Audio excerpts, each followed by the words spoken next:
Let's go, pal.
Well, hello. It is Thursday night, baby. Right, Brad? Hello, Nick. Hello, Brad. Hello, EV23. Welcome. Thursday night, taking to the bank. Here we are, as always, every Thursday.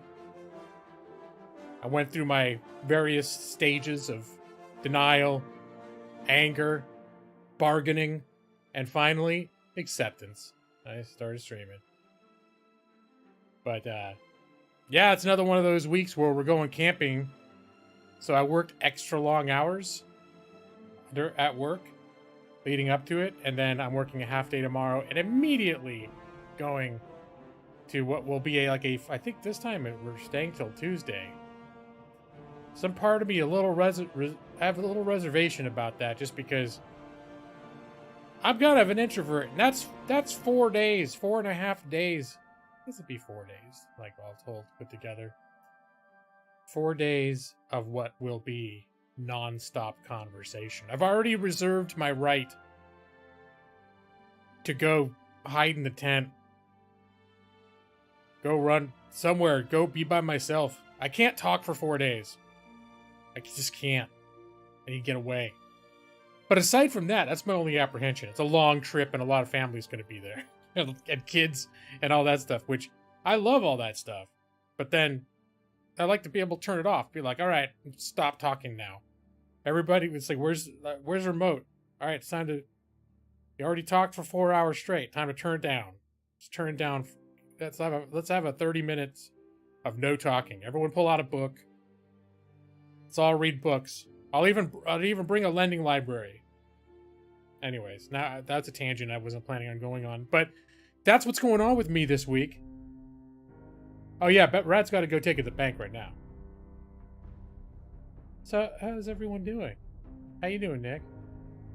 I'll ask Brad when he comes back. It's been a little warm here for Oregon, that is. I don't know. I have a feeling Nick has a whole different. Nick and Evie, where you live, have whole different definitions of what warm is compared to me. I'm like, oh, it's 80 degrees. Oh my god, it's so hot. I can't handle it. 80 degrees. 80% humidity. I don't know why I'm doing that voice, but that's how I feel. It actually did get up over the last weekend. It got up to, I think, like 102, 103. They slipped one in on us. Oh, God, your internet was out. I can't even. You still have, like, access to your phone service? So you could play games on your phone? Please tell me you had some way of interfacing with the world. Yeah, well, Brad, pretty much your entire life, your entire survival hinges on your ability to communicate over the internet. Things have loosened up a little bit over where you're at, right? But, yeah. I'm pretty sure if Brad's internet just went out, you'd be, wouldn't want to see that. As it is, I've already noticed, it appears that Brad, you just stopped streaming. I know you're having a ton of connection problems. So if that's the reason, I don't blame you. But I have noticed when on those mornings when I do get up at a time to have a late morning pee or late night, early morning pee when I would expect to see Brad, I have not seen Brad. Oh, you're a little sick. Oh, I'm sorry to hear that. You're going to go to a bar someday soon. All right. You had your phone, a bunch of DVDs and Blu-rays. You still access, like... I haven't tried to use Steam without internet access. Can you do it anymore? I know they're a little weird about that. Or Steam's like, oh, I know you own this, you bought this game, you downloaded it and installed on your computer, but I can't let you use that because you can't sign in.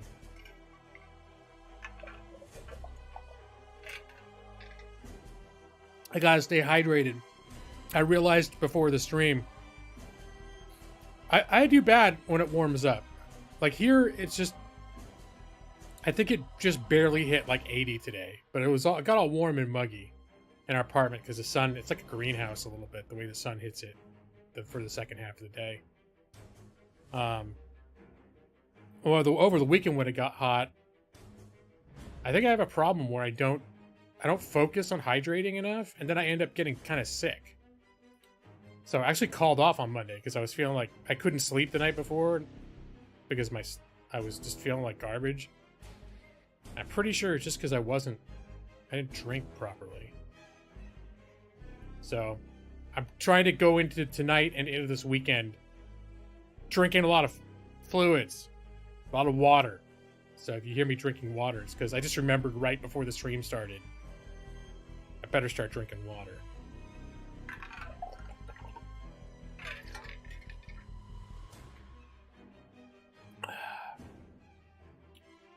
Drinking a lot of Huel.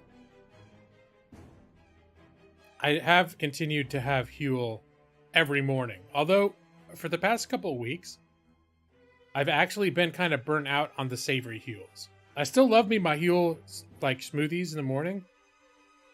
But all the different, like, curries and noodles and stuff, I just have... Maybe it's because it's been hot, and those are all, like, hot and savory.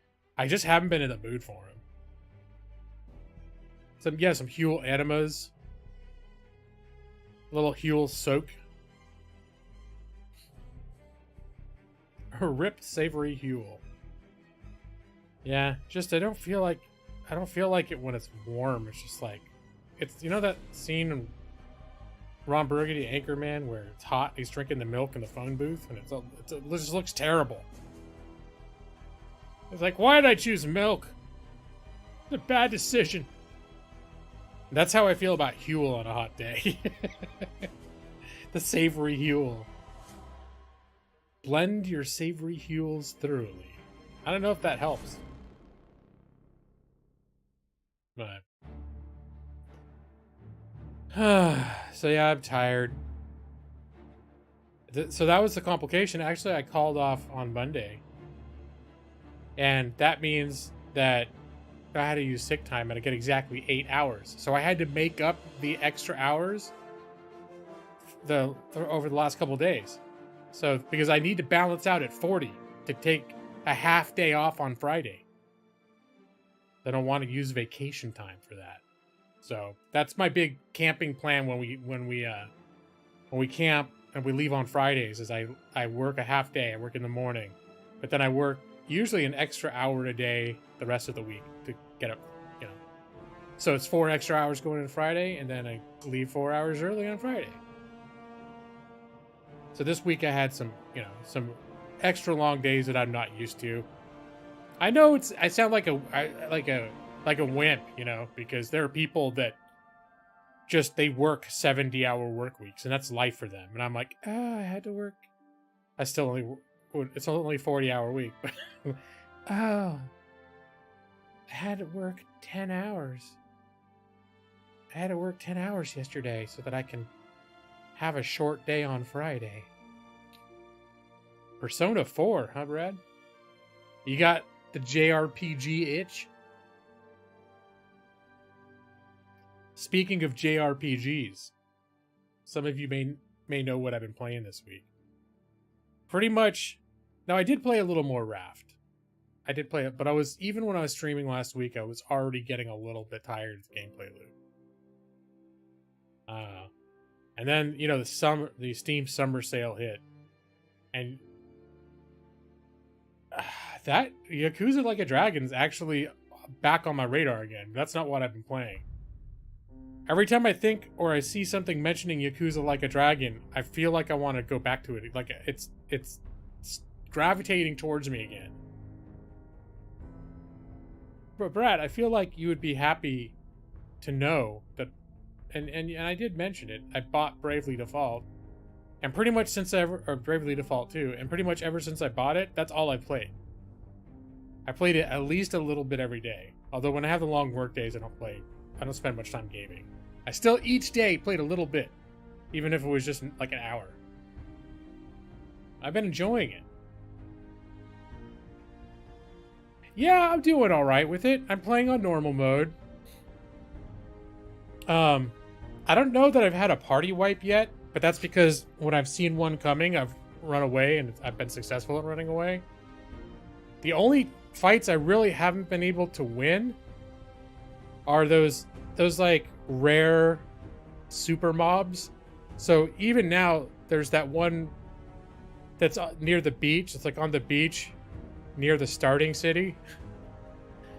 And I'd gone to the next area and I was kicking all this ass, and I'm like, I bet I'm strong enough to go back and take care of that thing now. And I went back and it was just like, oh, like 5 seconds later, I'd done almost no damage to it, and 3 of my people were down.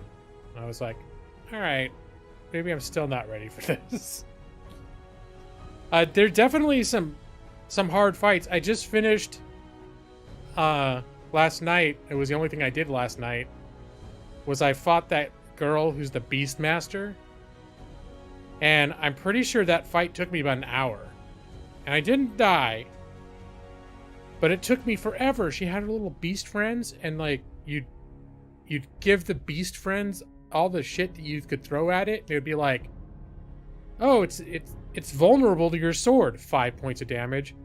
Vulnerable to your sword, 5 points. And you look, it's like, well, only 4,000 more points of damage to go.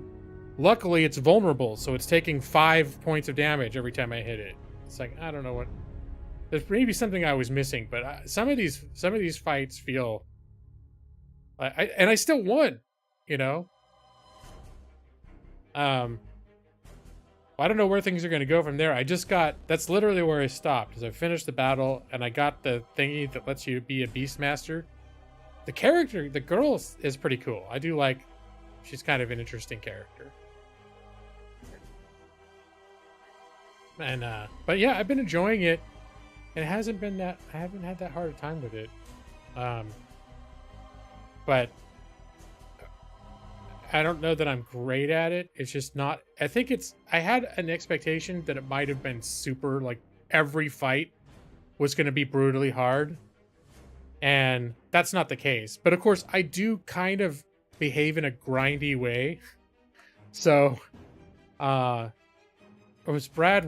you fleeing all the fights because you didn't want to mess with them? And then anytime you get to a new area, you'd be woefully underleveled. Wasn't that? Am I remembering correctly that was your thing that you were doing wrong? And I've been fighting a lot at each level and gaining people up and trying to like level up a decent whatever's available in terms of like all the alternate or the whatever the sub ability or the sub class job. Was it okay? I wasn't sure. I thought maybe you were. It's been a while since I watched you play it, but I remember you hit some hard patches, and I thought I remembered you saying like you keep fleeing. Maybe that's why you're underpowered or something. But you know me, I probably I might have caught you at the one moment that you were in a fleeing mode, and then I filed it away as Brad habitually ran away from everything.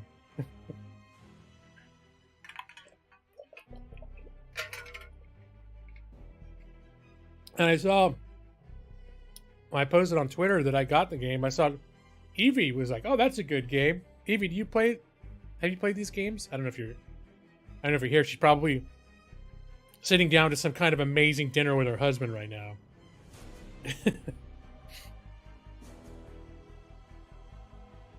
I just don't know.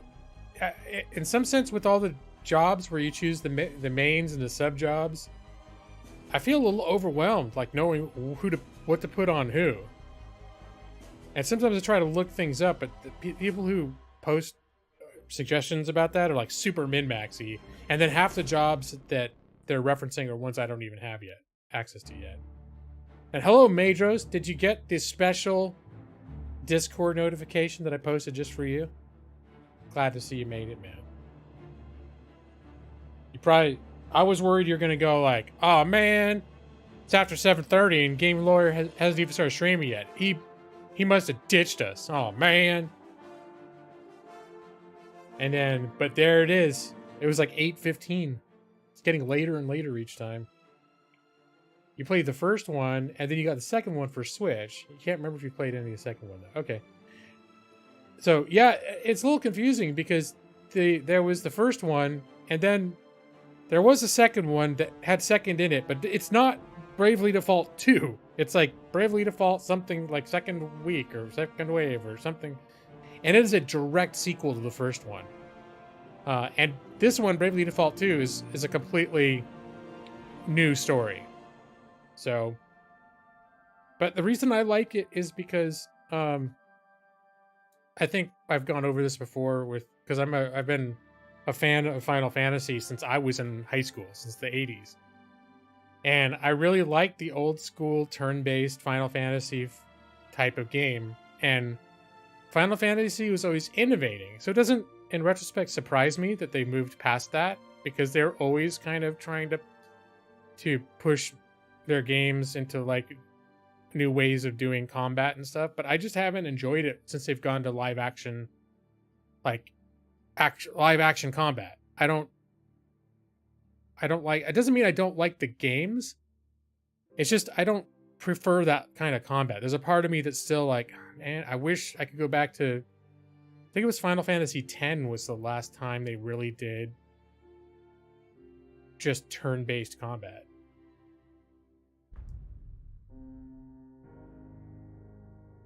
So, well, I actually thought 15 was okay. I never finished it, and I had problems with it, including when I was all hyped to try get into it again. I think it was last year. I was like, I'm all hyped to try, to get into it.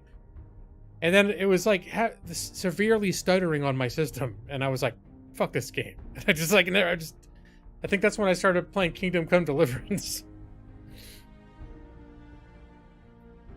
I thought 13 was the worst one. Worse than Mystic Quest? Is that one of those spin-offs ones? Well, I mean, here's the thing though, is I actually was really enjoying Final Fantasy VII Remake. And the only reason why I really a main reason I stalled out on that is partially just because I know it's only like the first third of the story. And the further I get into this game, there's also this counter pressure where I'm just like, as soon as I get past like the big boss of the city that we're in now, it's just going to be the end of the game. And then I'm going to have to wait God knows how long for the next part to come out. And the whole complete Final Fantasy remake is all told going to take like, it's probably going to be another 4 years before it's done. So that to me creates a disincentive when I'm playing something. But I will say Final Fantasy VII remake, I was really enjoying it. And as with everything, people can have mixed feelings. People can have expectations of how they think things should have been, and criticisms. Well, they didn't do this, and everyone knows that such and such person would never have been at that location at that time, and whatever. It's like I think you all know that if I'm enjoying the moment-to-moment experience, I'm usually not that like critical of it. And that's the problem with like some of the combat in these games is it gets to where I'm not enjoying the moment-to-moment experience. But 7, it was like I would still prefer almost that it work the old school turn-based combat, but anyways, I think that's just like the old guy. That's antiquated as far as the designers for Final Fantasy are concerned. Oh yeah, you played the original. You played the original Final Fantasy VII and beat it. I think I played and beat Final Fantasy VII twice, and then I got really far into it again because this is before like internet was really a thing. But I found out that there were all these. I forget what the big summons were called in that game, but there were summons that I had no idea existed. So I went back and played through a bunch of it again after I read about different ways to get some of these summons that I had no idea existed that were super awesome. Like the Knights of the Round, which basically like the Knights of the Round Table, you summon them and there's this huge like dramatic intro and they attack. Some pretty cool stuff. 15 is the worst. 13 was great compared to 15, but it stunk. Like 10 was the last one that I finished. I played and beat Final Fantasy 1. I never played 2/4. And then the ones that never released in America, I've never played those. I think like in the last few years I picked up 4 on Steam, and it's also on my phone too. And I put some time into it and I was enjoying it. But yeah, Final Fantasy VI I played and beat probably at least twice, maybe 3 times. I really enjoyed 6. I played and beat 7 twice. Couldn't finish 8. I think I probably got about a third of the way into Final Fantasy 8. And there were just mechanics in that game that irritated me, so I just got tired of it and stopped playing. 9, I played and beat twice. 10, I played and beat once. 12, I never finished. And I think it might have been part of the problem was that's when they departed from fully from traditional turn-based. That's the only reason I can think. Well, other reasons are life change too, life circumstances change too. So maybe but I always found time for games. Who am I kidding? I was like, maybe I just didn't have time because my life was too professional. It's like, oh, that's not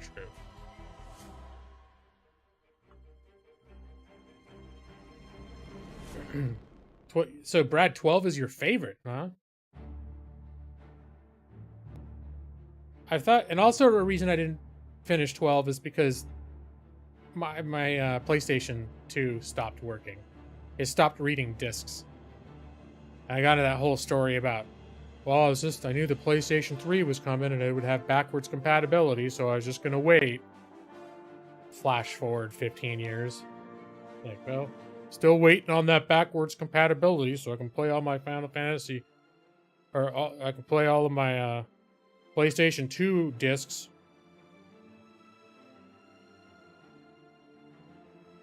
Madros, you think 6 is the best? 7 and 10 are great as well, but 6 is better. Yeah, okay, so Madros, it seems like we're on the same wavelength. Like we had similar experiences. The thing about 8 that I didn't like was they had some system that to power your spells, you had to kill creatures and gather like element fuel for like So every time you cast a spell, you'd spend one thing that you earn from killing one creature, and it was like, it's like, dude, I don't want to spend 6 hours grinding so that I can have enough of this weird game currency to cast magic. It just seemed like it just frustrated me, and it made me not want to cast magic, and then that made me mad at the game because I like casting magic. And I just remember getting kind of pissed off at the game because I really did not like that mechanic. And you thought it had a dumb story? I didn't have a huge opinion about the story because I felt like I didn't get far enough into it. I was enjoying the setting and the story and the characters as far as I got into it. But I mean, one thing about Final Fantasy is, in some ways, it's like it seems like all their, a lot of their characters are just kind of goofy, So,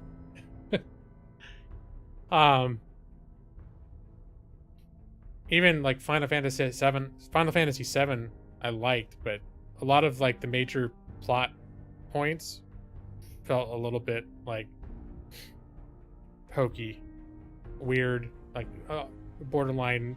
Like nonsensy, like spiritual earth, whatever. I just like, dude, the dude wants to make his like a religion about the earth, and I'm like, yeah, I'm not sure.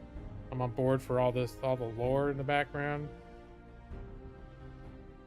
Technoblade vid, no, Overlord McGeek. I'm not even sure what that is. What is that? What's the Technoblade vid? I heard someone mention Technoblade. They said R.I.P. Technoblade on Twitter. I don't know what it meant. So is that a person? Did it die? Someone posted, fuck cancer, R.I.P. Technoblade. I don't know if that means anything.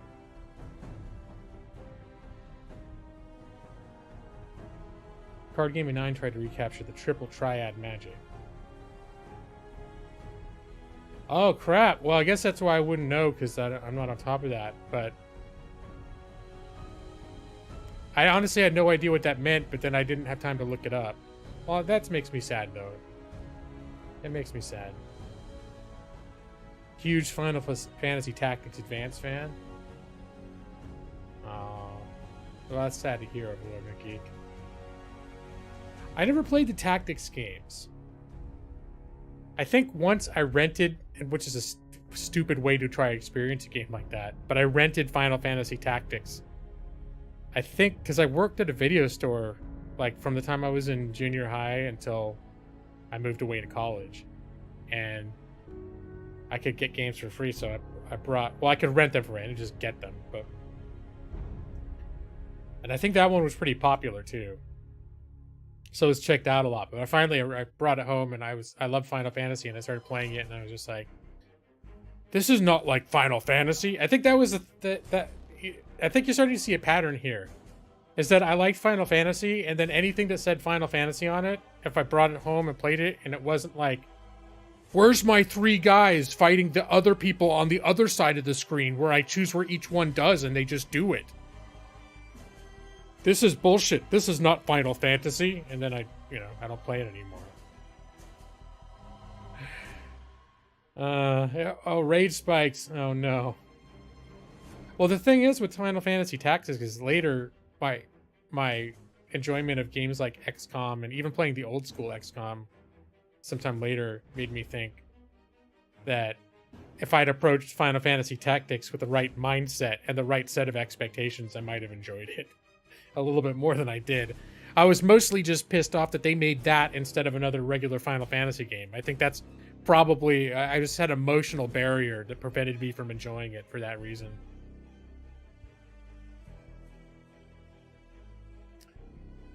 And I have had such a hard time getting myself to stick with Dragon Quest. And I don't know what it is. I know some things I don't like about it that get on my nerves, like the combat music. I don't like that it's the same, isn't it the same combat music like every fight? And then the victory music is like, it's like this weird 16 or 8-bit era victories, just a sound that it makes.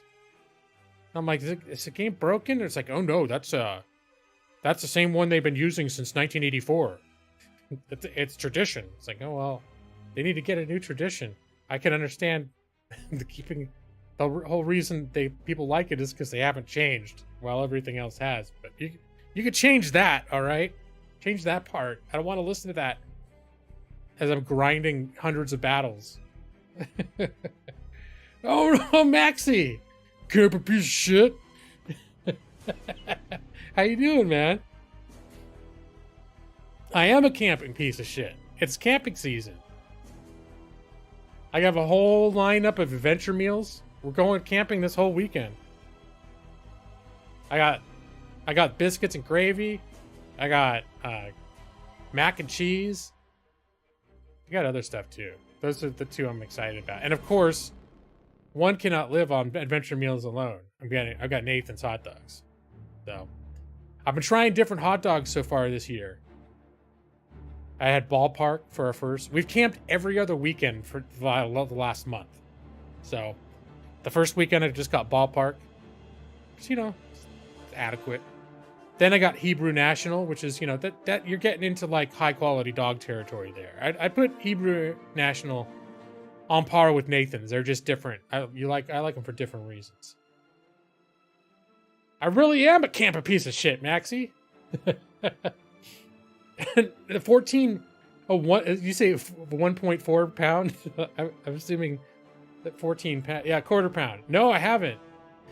Although I'm trying to. No, I think those were the Hebrew Nationals. I know I was looking at something, and they were huge dogs. It was the last camping trip I was considering them, and they were huge and thick.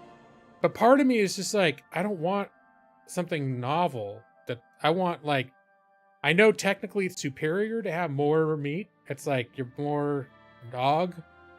But I like that ratio of hot dog to bun. And I don't want my dog to overwhelm my bun. I guess is what I'm trying to say. They're huge and thick. Well, $13 a package. Well, this is what I tell my wife. And she's mostly on board with this, except we did have some adventure meal controversies because they're not cheap. Each adventure meal is like $9. And I like, for breakfast, I like to have, there's biscuits and gravy, and then there's like an eggs one, which is slightly cheaper. I think it's not meant to be like a full meal. You're supposed to complement it. And so I would get, for breakfast, have the biscuits and gravy and one scrambled egg adventure meal packet, both packets. And she's like, you're paying $8 for that package of sad, dehydrated eggs. She's like, you could buy 2 dozen fresh eggs with that. And I'm like, yeah, but that's not the point. I can't pour water on a dozen eggs and just suddenly have a pouch of eggs. But my philosophy is very much like, okay, we don't camp all year long. She has a good point, but we don't camp all year. We don't camp all year long. And so I'm like, we're gonna, all the expenses of camping, you could say like, well, why are we gonna spend so much to try to make a lot in a park feel like our apartment when we already pay for a nice apartment? It's like, they're called adventure meals, It's the whole endeavor of camping is an adventure. You pay extra to do stuff that you could already do a lot cheaper by just staying home. I don't know if I'm making good arguments here. But finally I relented because she was really bothered by the cost-benefit analysis of adventure meal freeze-dried eggs. She still let me eat the biscuits and gravy. But finally I was like, you know what? They're not that good, and that makes her even more upset, as I will admit that those eggs are not great. But when you mix them with the biscuits and gravy, it's amazing. Good point. Well, camping is silly. There you go. You're going to be cost-benefit analysis.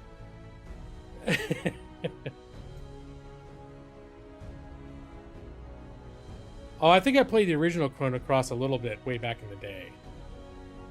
It was one of those ones that came out in the 90s. I don't specifically remember. I know there were some. Was it Chrono Trigger or Chrono Cross? Which one came out first? Whatever came out first, I tried to play a little bit.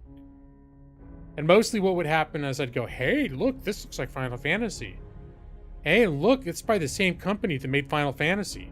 And then I'd play it and I'd be like, there's no goddamn chocobos in here, fucking piece of shit.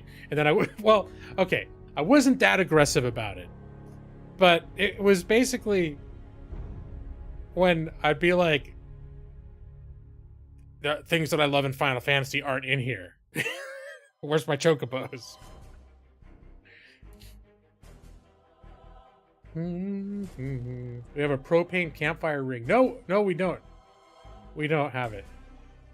So we do have like propane ovens now. We have a propane oven with a grill, and a regular like a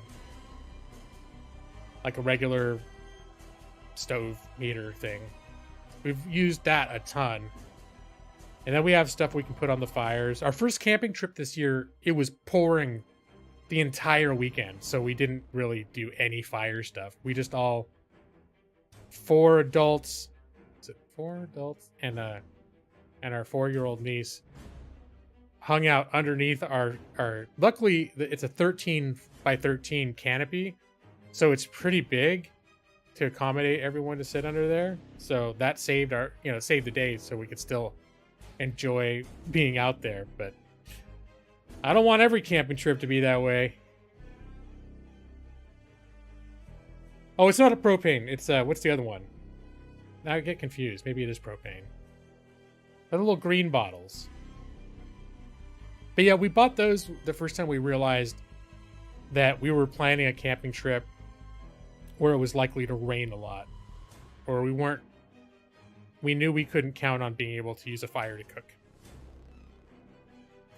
And that's also why I like having adventure meals, because it's real easy to boil up some water, just pour it in the pouch, shake it up, let it sit there for 10 minutes, eat that shit.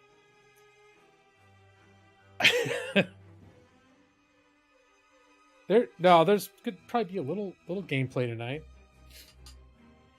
I gotta play some Bravely Default.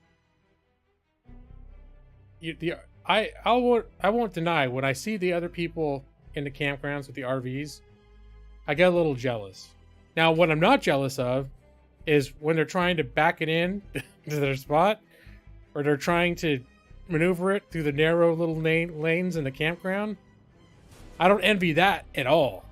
And that's where I'm like, oh yeah, and then also the emptying the black water. Ugh.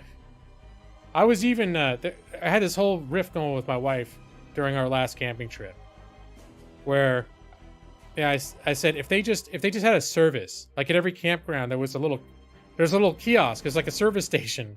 And a dude came out and I was like, they don't have this, and maybe this could be our big thing. We'd come up with I forget, I even had a name for it. It was like yeah, what was the name? Anyway, it was basically going to be a dude that you pull up, you pay him $19.99, and he runs around, he empties your black water for you. I'm like, I would pay someone $20 for me to not have to deal with that stuff.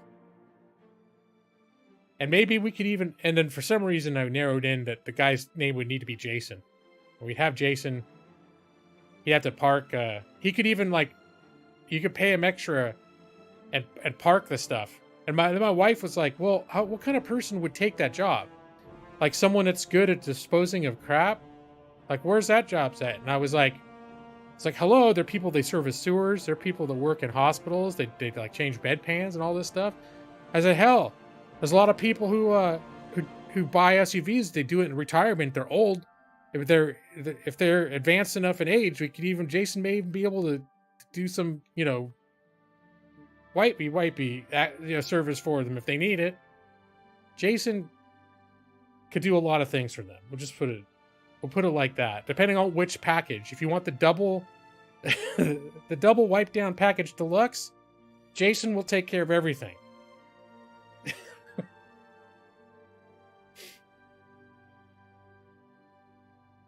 Real camping is just bringing a knife. Yeah, it's my own poop emptying business. But the idea is, the reason adjacent is so important, because I never want to do it myself.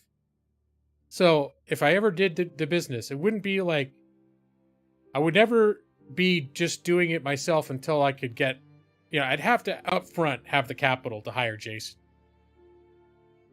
And then Jason would, he'd do all the poop work. And hopefully be trustworthy that, I can just enjoy my time off and he'll take care of everything. That's the dream.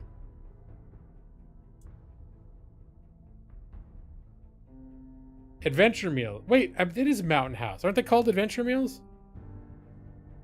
Or did I just start calling them adventure meals? Mountain House. Yeah, they're Mountain House adventure meals. That's what they're called.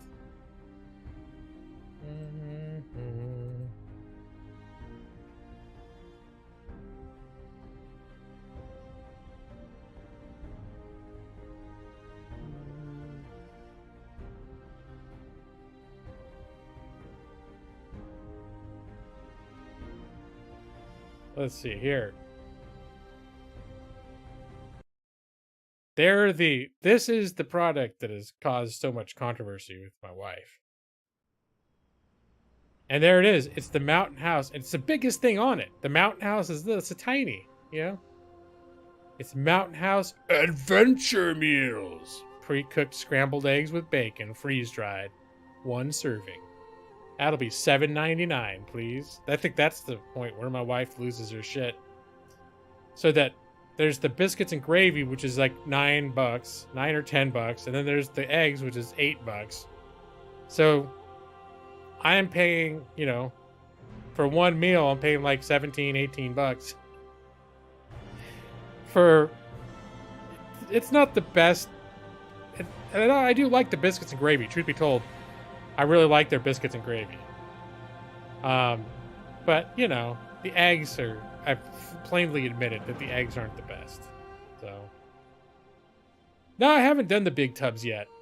I mean, one of the things I like about the adventure meals in this format is you just rip the top off, and it's got a Ziploc in it, and you pour the water in it, and you zip the Ziploc. It's self-contained. Like, I don't need to use a bowl. All I need to use is my long spork. And then I'm good to go. That's the only thing. I finish my adventure meal. I rinse off the spork. I throw the bag into the trash. And I'm ready for my next meal. I'm done. No muss, no fuss. So, I've looked into the tubs. And I think where I've seen the tubs. And I did the math. It wasn't an amazing savings. I think there might have been a bit of savings, but it mostly seemed like the point of it was just to have a more convenient way to be able to serve it. if you wanted maybe different portions than what's in the pouch. Finish the non-refrigerated variety of eggs? Oh, well. But can you just pour water onto it? Here's the deal. I love the pouch thing. I love pulling open the pouch. You pour the water in. Boil the water. You pour the water. You seal it up. You let it chill out. No extra cleanup. I'm sold on this shit. And then that's it. That's your whole breakfast. There's no doing eggs. There's no like frying pans. There's no nothing. You didn't mess up the spatula and all the other cooking. Just pour hot water into this bag. Then you eat breakfast, throw the bag out. You wipe off your spork. And you're ready. You're done. Well, eggs, you need like a pot. You can't just have like eggs in your hands and pour hot water on it and just wait. There's a lot of inconvenient infrastructure that requires a lot of... Gotta clean the pot afterwards. I guess I do have to still use the pot. I need to use something to boil the water, though, huh? But that's different. Boiled water doesn't make a mess.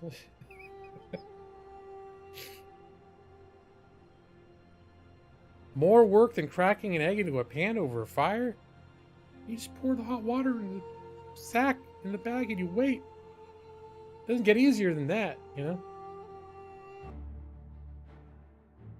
You can tell I have a passion for adventure meals. I probably missed a bunch of comments too. I think I've been looking and selectively seeing comments. So, but we are actually, this is a little bit sad because, well, we're looking into buying a new, bigger car, mostly because we want to be able to better fit our camping gear that we keep getting more of. Opening the package and eating the powder. Well, here's the thing, though. That's true, but that'd be a horrific experience. And while I have said that the freeze-dried eggs, once hydrated, they're not the best eggs you've ever eaten, but they work. They serve the function, especially once you get them mixed up with them biscuits and gravy. It kind of works. The overall presentation is done. Eating a dry sack of powdery crap, dehydrated crap, would be a horrible experience.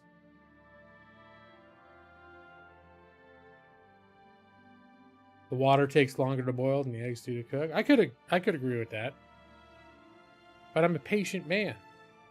I'll wait. You just boil a bunch of water. I can use it to make my coffee and to pour into my adventure meals. It's a win-win-win scenario.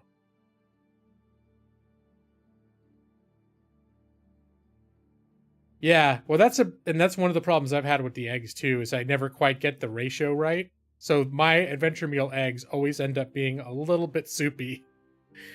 But that's right. Once you get them in there with the bit, because I'll take the eggs and I'll pour it into the biscuits bag and just kind of eat them together. And once they're in there with that gravy, it doesn't matter. It all works. And when I eat biscuits and gravy and eggs in like a restaurant in real life, I always take a bite of biscuits and gravy and put some egg on it. I always eat them together. That's how I like it anyway. So you just put it all in one pouch. Cut out the middleman.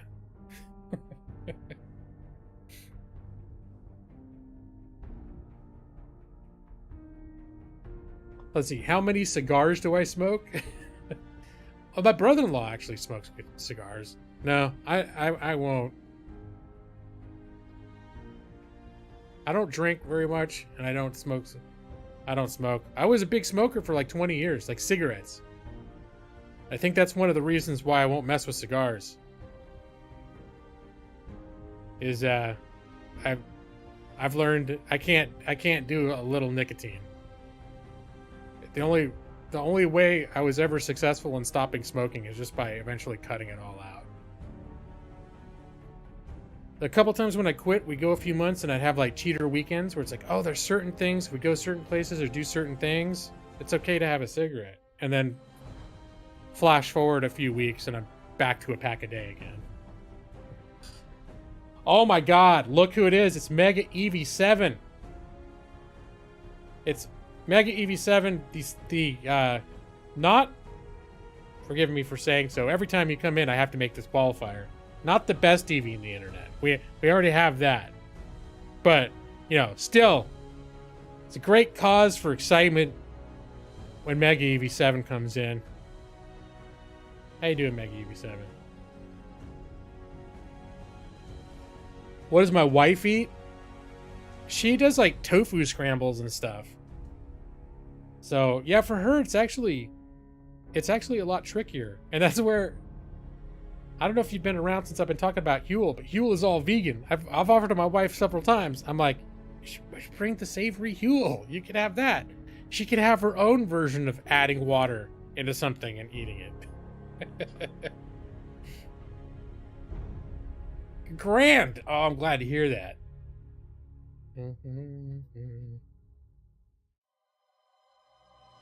Let's see. You just eat raw vegetables? You try reheating and cooking chickpeas?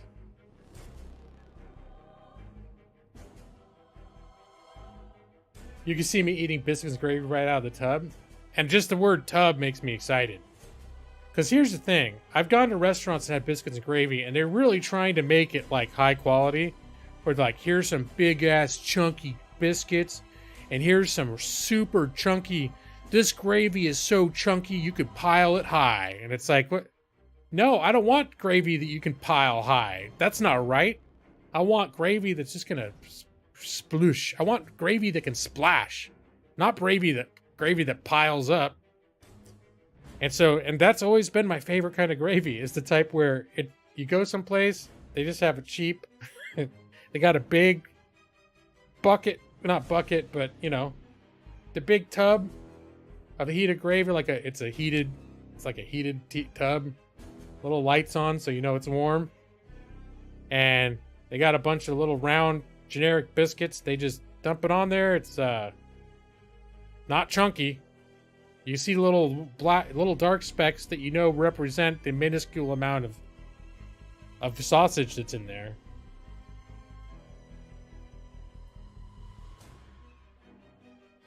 You can buy Baja Blast in the grocery? I never looked for it in the grocery store. I didn't realize you couldn't.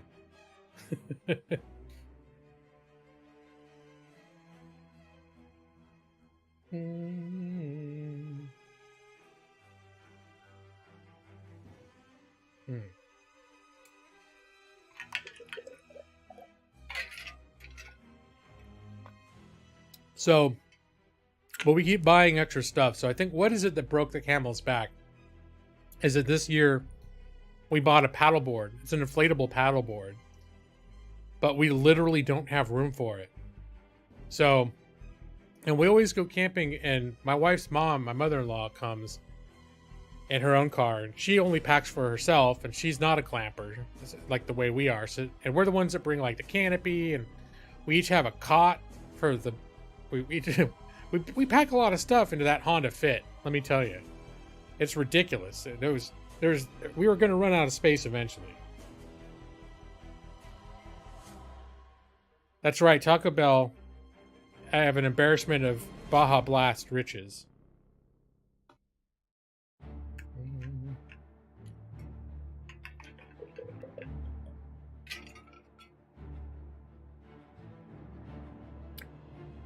I've never really looked for it in a grocery store.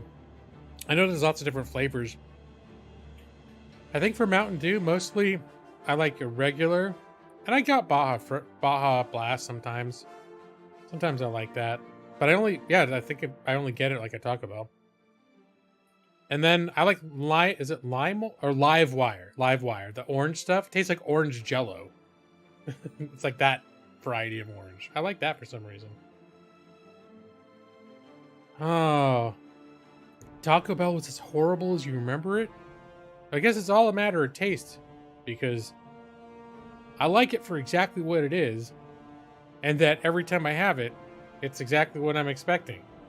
So if I'm craving it, well, I guess I have had some experiences where, I don't know, they gave it to me, felt cold, or what, they didn't do it right. One of the biggest events of the year this year was that they brought back the Mexican pizza. It's one of my favorite menu items at Taco Bell. It was gone for like 2 years, and they brought it back. Does my mother-in-law just bring a knife? Nick, you really like the idea of just someone showing up in the wilderness with a knife and just being like, I'm camping. Just walk off into the woods.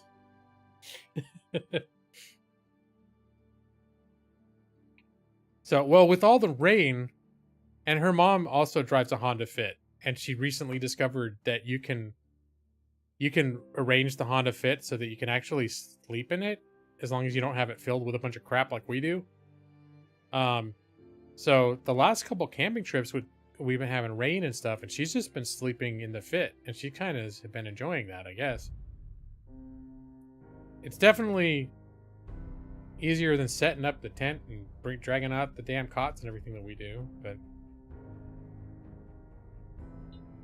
Oh god, yeah, no, Madros. Yeah, Taco Bell's not authentic. Taco Bell is its own genre of food. It's not Mexican food. Because I like actual real Mexican food. When I'm in the mood for that, I don't go to Taco Bell. I go to Taco Bell when I'm in the mood for Taco Bell. Because they'll make things that I enjoy eating, despite them not resembling anything that anyone in Mexico has ever seen.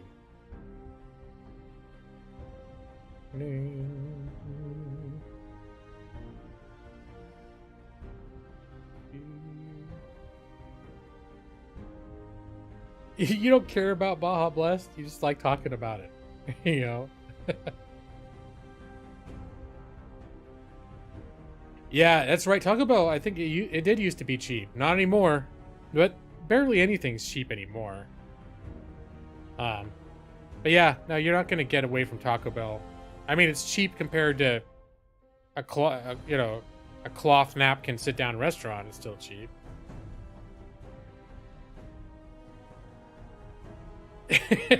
I'll fix your car. I'll get Jason to take care of it. They'll give you the full moon experience. Oh yeah, I think we call it the full moon deluxe package. Now I'm trying to remember what we were going to call that business. I came up with a name.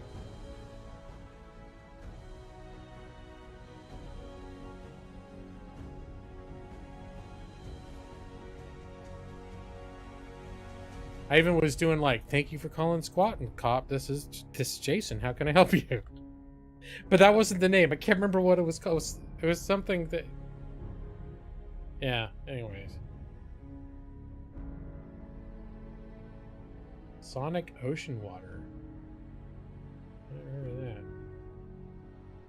that. Baja Blast is the most iconic soft drink that was created in your lifetime? Oh god, Crystal Pepsi. I don't know how they could make it so awful, but I remember I got a raging headache the first time I tried Crystal Pepsi, and maybe it was just a coincidence, but I blamed the Crystal Pepsi. It's headache flavor.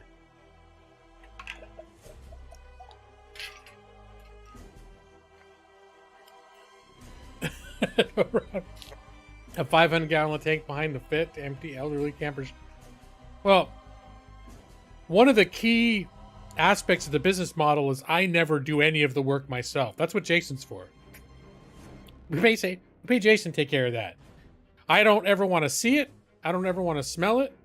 Except if I do get an RV, then I expect, there may be an unpleasant moment where I'm in the RV and Jason's doing whatever he has to do outside to empty the black water, and I might catch a whiff here or there. That's the closest I ever want to get to it. And then Jason will get into the RV and navigate it to the edge of the campground so it's pointed out to the highway. So I don't have to worry about crashing into everything on my way out of the campground. And then I'll give Jason a brisk salute, and he'll run back and take care of the next person. That's the business model.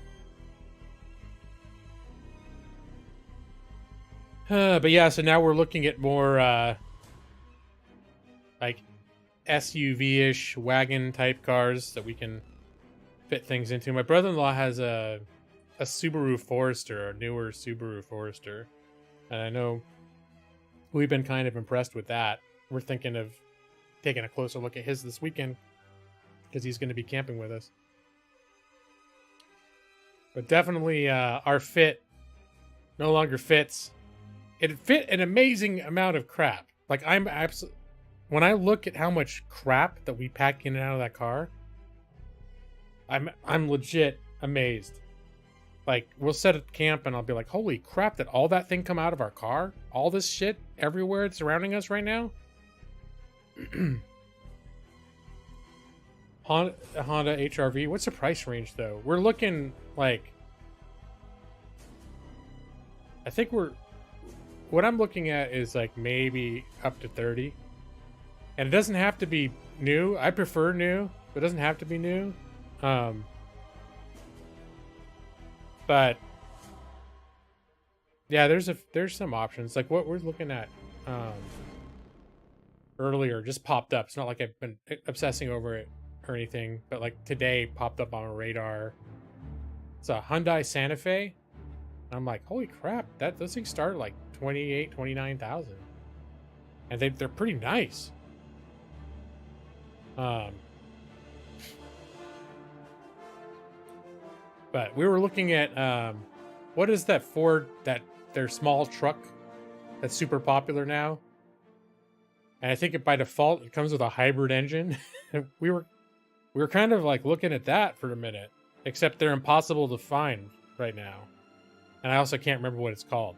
But anyone that knows cars at all probably knows exactly what I'm talking about. You want to call it the Ford Challenger. That's not it, though. Some.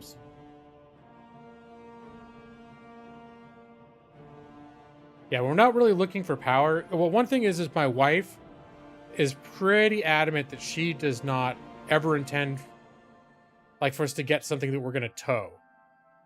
So, I know I've been tempted to want to keep the option open to get a vehicle that can handle that sort of thing.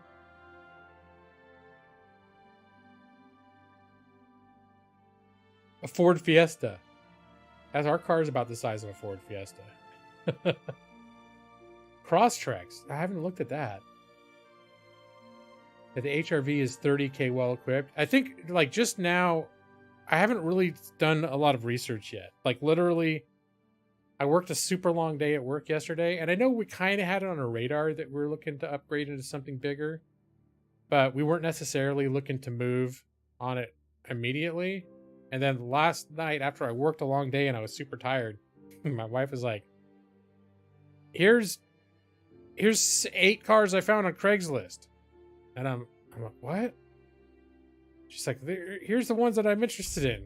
And so I started looking at them. And I get crabby when I work long days at work. I'm like, I can't. Look, this is in Yakima. That's like 500 miles away. And it's like a crime-ridden area. And it looks like this car looks like it's in the desert. Like, this looks like the kind of place you answer the ad and your head ends up, like, found 6 weeks later out behind a Wendy's or something. I don't know. but my main takeaway was like, all right, well, now that I know that we're seriously thinking about making a move on a car, I'm probably after this camping trip gonna spend a little more time researching what might be good for what we're looking for. We had a Ford Fiesta. That was the last car that we had in Los Angeles before we got rid of our car and didn't have a car for several years. But the Fiesta was the last car we had. We loved it. It was a little bit, it was a little narrow. I think that was the main thing, is it felt narrow. We went from what was the next Ford size up? It was like, there's a Ford Sentra. No, that's not it. I forget what it was. It was a slightly bigger Ford. Smaller Ford car. Not a Focus either. Get cranking on Super Mega Baseball 3?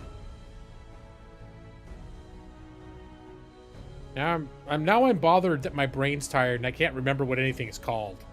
Even the stuff I met at the Ford Siesta. No, it wasn't. Now I've got to see. All I know is we named our car, and that car we named Sheila.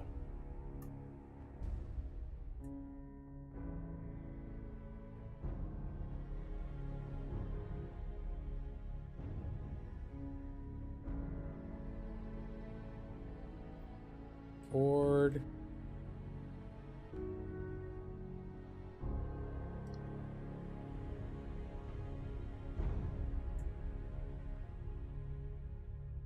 List of Ford vehicles. Here we go.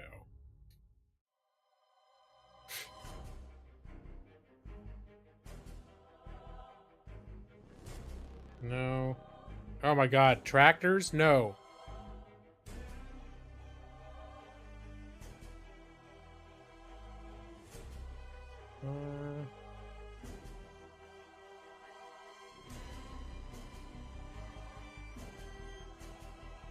Alright, this goes back and back. That's former production vehicles. I don't know if they still make them anymore. I just discovered they're discontinuing they're discontinuing. Well, what's it? The Honda Fit, what we're driving right now. What? Maybe it was a Ford Focus. I just thought it wasn't.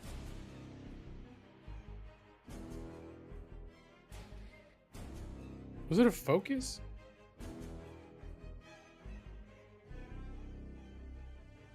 In my brain, it was some car that was cheaper than the Focus, but not as cheap as the Fiesta. But maybe it was a Focus.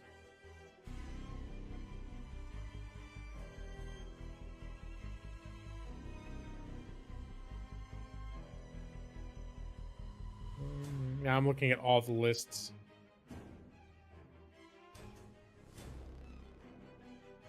I'm starting to think it was a Focus, and now I just was confused. I've been talking about cars. I've been talking about adventure meals. It's the start of the stream, Mega Eevee. Although, given the time, it could just end, too. Just be like, well, thanks for joining us. Thanks for being on my welcome screen, everyone. But it's been great. Norris the Gray is very happy to see all of you today. Remember, Norris the Gray loves you. And wherever you are tonight, you're good enough, you're smart enough, and doggone it, Norris the Gray, he likes you. There you go. It was a sedan, Maxie.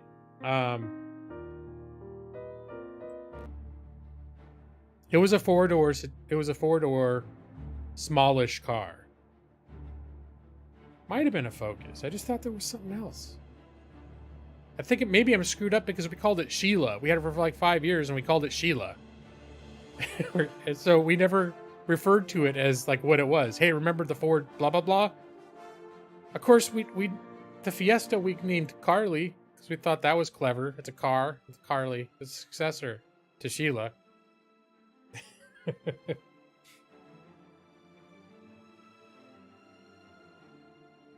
You were checking out a Fiesta and the salesman was trying to push a Focus on you. You told him no, and then your husband, and yeah, you left. You ended up getting your car on Carvana. Okay. I think we got both of those cars at CarMax, which we've enjoyed. We had a good experience at CarMax.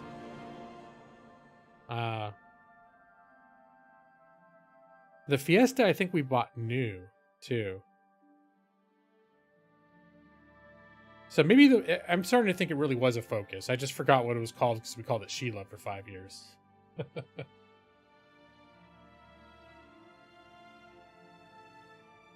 Sora, because that means sky in Japanese. Oh, that's cool. Yeah, we liked this Ford Fiesta. We liked it. You know, it was very maneuverable, had tight little turn radiuses. It seemed to drive real smooth. And well, that's true of like the fit too. We really liked the fit, aside from the fact that we ran out of room. And I always complain a little bit that I wish there was a little more leg room, especially if we're going on drives longer than an hour. I start being like, I just wish I could like unbend my knee for a second.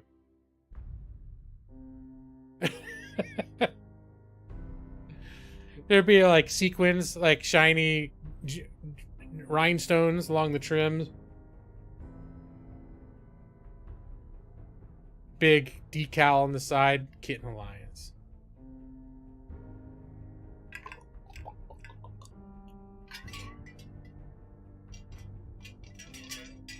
Yeah, it was a pretty good stream.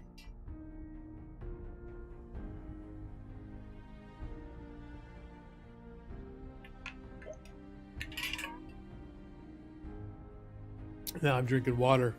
Oh, gotta stay hydrated. All right, well let's do this. Hey, where's the hold on. 45 seconds. Wait, no, let's start over. 45 seconds of gameplay.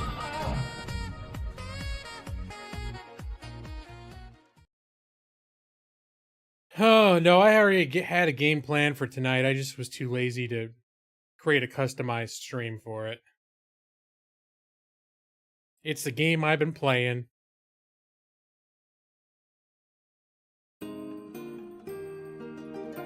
Yeah, there is a conspicuous lack of Norris the Gray. Is this super loud? Alright, yeah it is. Hold on. It's not just me.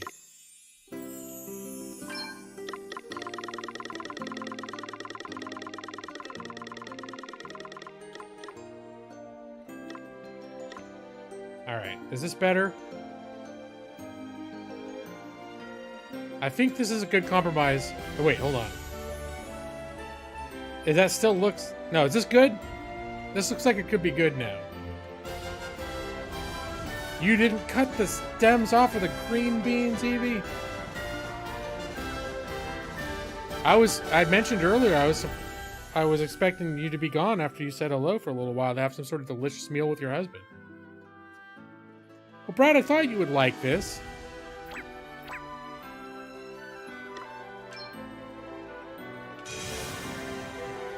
All right, I could turn down a little bit more. Once I get into...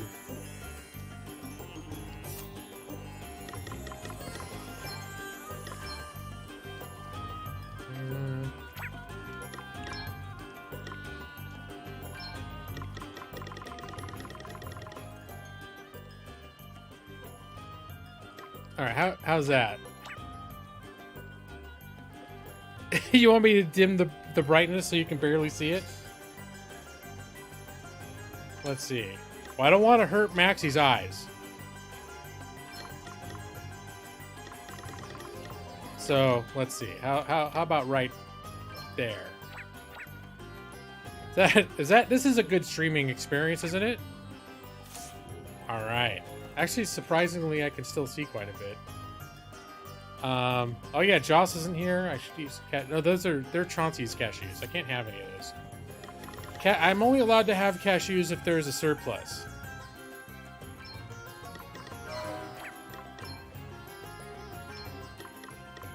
All right. That was a fun little gag while it lasted.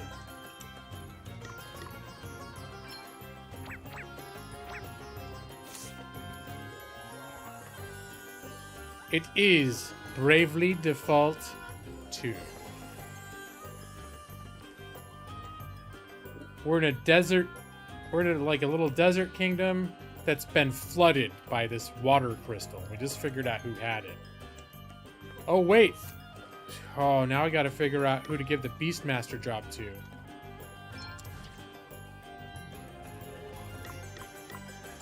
I was thinking... giving it to her. Let's see, what does it do? Arrows and spears are good. Physical attack, physical defense. Ooh.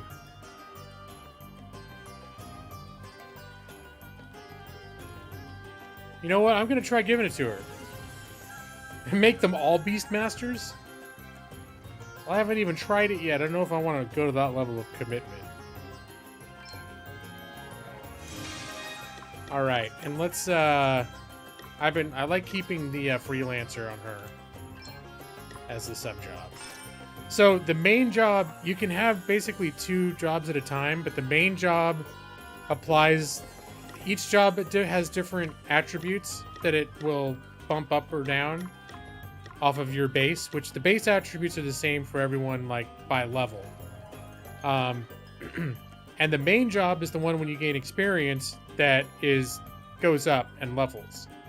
The sub job doesn't gain levels, so you end up swapping them out. Like if you want to have either your main job and your sub job leveled up, they have to take turns being your main job.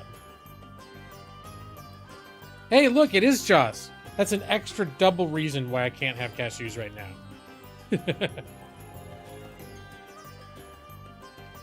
You avoided it because you didn't want your characters to be furries? I have heard like buzz online when I've been looking at just advice on what are the best classes. That Beastmaster is a popular choice. So I think we're going to do that. How are we doing on... let's top off our...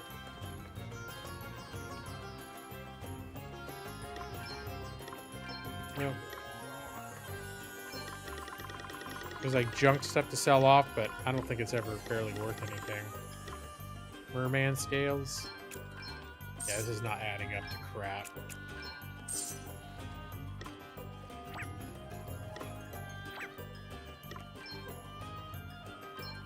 All right, let's that we're good on tents. Phoenix Downs, yes. It's the mini. Ooh. It's the ethers that we end up burning to. burning through. Many ethers.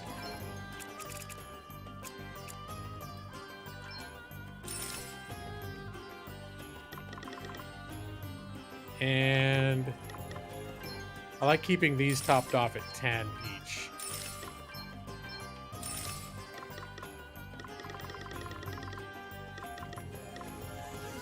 More light, I never really use those. This stuff to make it so it enemies out in the world make it harder for them to see you.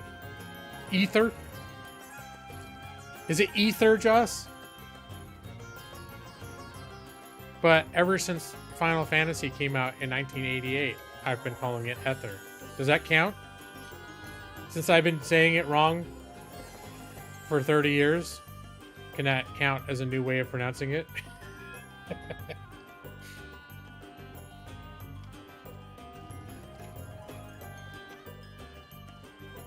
Oh dang, I just saw Brad, you said you finished the Wheel of Time. I'm still working my way through book 2. Amanda's in book 3 now though.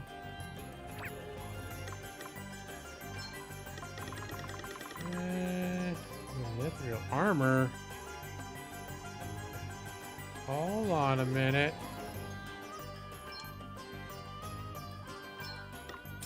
Yeah, we're gonna put that on him.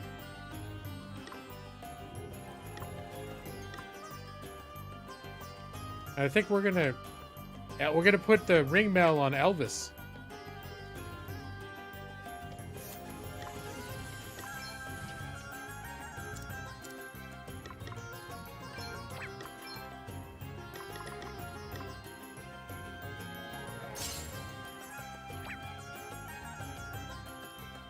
Ether. Ether. I've heard the pronunciation ether before, but I thought that was some weird stuffy way that British people said it. Like, look at that person putting on airs calling it ether.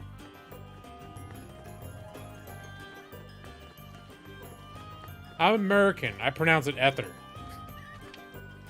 Because I have to be an individualist. Alright, here's another tip for cheap a-holes. Is when you're in town, you just fast travel to the noob town, where the inn costs like 60% less.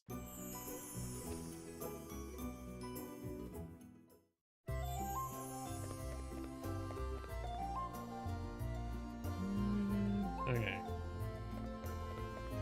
I should stop by the boat lady. It's just like a boat you send off in the background. It will passively collect treasures and stuff for you. But it can only do so much before you've got to reset it. It's sort of like an idle thing where you make sure you turn it on before you log off. And then you get all these treasures. It's not an ether or situation. Oh, ether. Oh.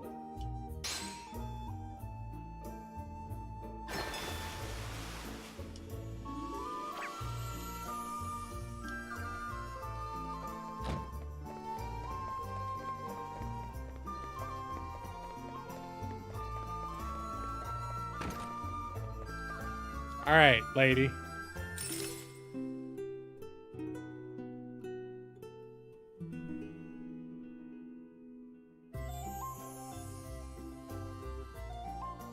You have to suffer through organic chemistry. Well, maybe that's like, it's the scientific, you know how scientists are? They're always like, well, actually, and they pronounce it like in the original Greek or something. I don't know. I think you're right. I think I'm just being defensive over the fact that I've said it wrong for 30 years. You've caught me at another word that I've been saying wrong for 30 years.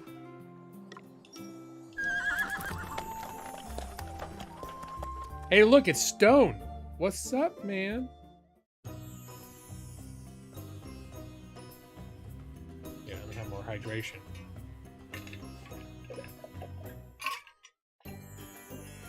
All right, hold on.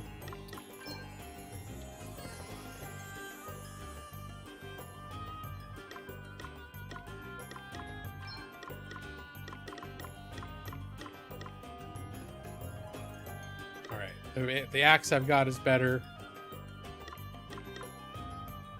Pitchfork. Ooh.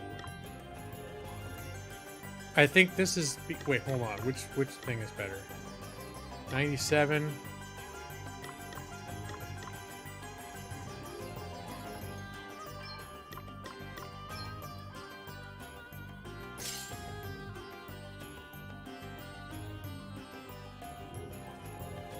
Alright. Do you have any other mithril staff?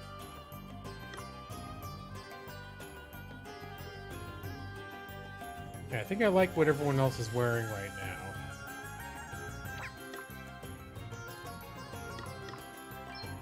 What is she wearing right now? She's wearing ringmail. Anyone benefit from a shield? Would anyone benefit from a fancier shield? No. There's another shield. It's called a round shield. We're going to see about that.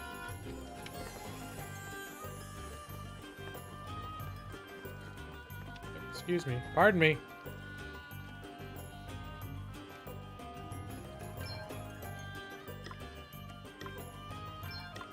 Is this where the shields are? Maybe there is no shield here.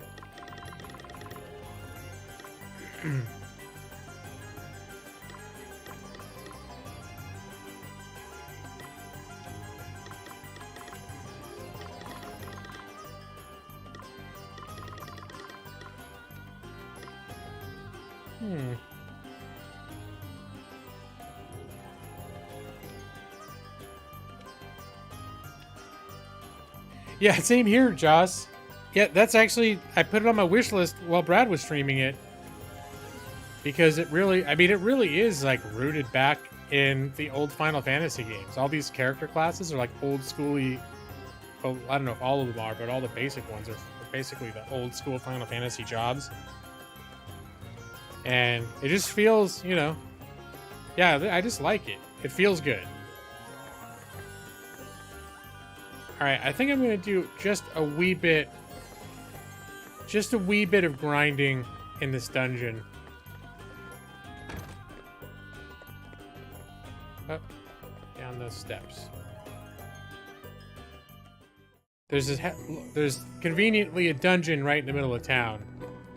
Oh, party chat. Hold on, what's going on? There's a lot of story in this game, and well, if I'm streaming and it comes up, I'm going to do this, you know, roll with it. There is voice acting, but these little sequences don't have it. Is something the matter, Your Highness? We got the prince of this kingdom we're visiting with us. Because this girl, she's a princess of a kingdom that got destroyed, but she's in our party. And they're like friends from back when she still had the kingdom. I just received another missive from the palace. Nothing for you to concern yourself with, Princess Gloria.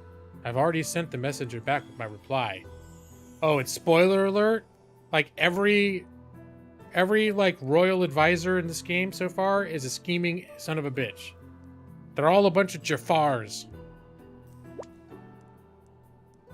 If there are matters of state which require your attention, then you say, no, it's a question about the manner in which I will dress for an upcoming official engagement, that is all. Truly a mere trifle. A mere rifle. My retainers are diligent to a fault, and sometimes I wish they would show more initiative.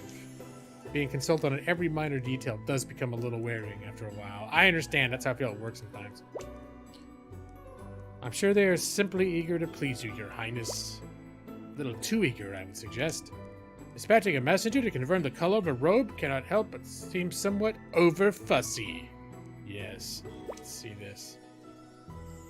You know, I once realized something about my own retainers. I saw that they were frightened of me, though I dearly wish they would treat me as their equal. I would suspect that all of those served by others suffer similar frustrations. I'm sure they do, in which case we must not be too hard on our attendants. Wise words indeed, Your Highness. Ah, you have no idea how refreshing it is to be able to speak of such matters with one who has first-hand experience of what it is to rule. Oh, the feeling is very much mutual. This is some real, heart-to-heart going on here. The the burdens of being everybody's boss. I'm always happy to talk, Your Highness. If there's anything you wish to discuss, I wonder if they're gonna hook up in the end. Don't spoil it for me, Brad. This guy's seen some character development. He was treating all of her companions as garbage because they weren't royalty. But recently, it's like he's come around and he's kind of being nice to him. I also think it could be a ruse, and maybe he's still an asshole, and he's just gonna like he's gonna do something terrible. You know what? Where does this take me?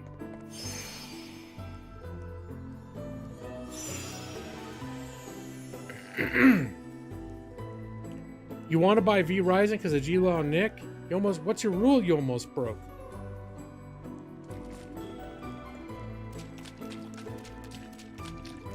Although I think both of us are done playing it at this point. Let's put the boot in.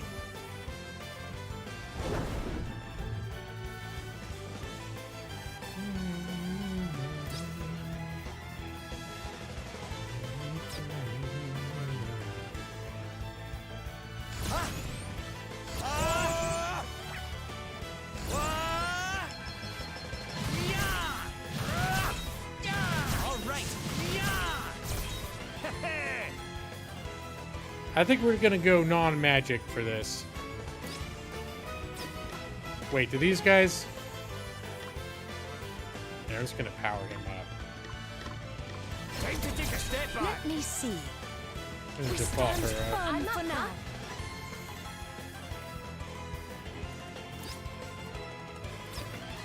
Alright, we're gonna have her take care of everything. But wait, what is she do? Taming? Capture a weakened monster. Can she capture these guys? Alright, let's do this. We're gonna body slam one, just take him out of the game. And we're gonna attack this guy a couple times. And then we're gonna try to tame him. This will shut you up. Oh, Did you what see happened? that? I didn't see what happened. amazing. Apparently it didn't work though. So exciting. Oh, hey, Ethan. Howdy, howdy.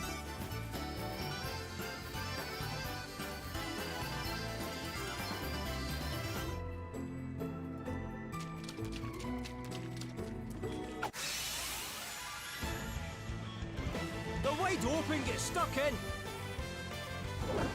We captured one of these guys. To arms.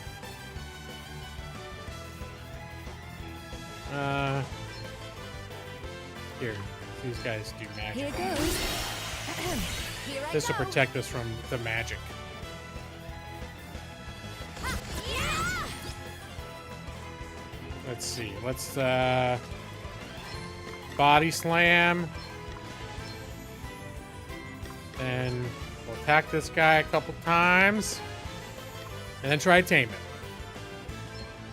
Let's see how you deal with this. Yeah! Right. Ooh, we got him! Alright, you can default. Take a step back. Okay, what's the plan? You're just gonna go in there and kick ass. Going all in. Sorry, pal. Let us continue on our way.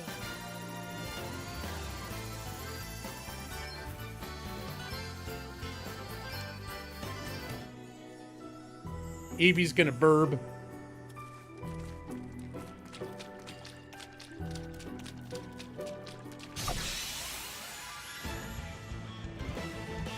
There's no way we're losing this one. Oh. But how can you be sure?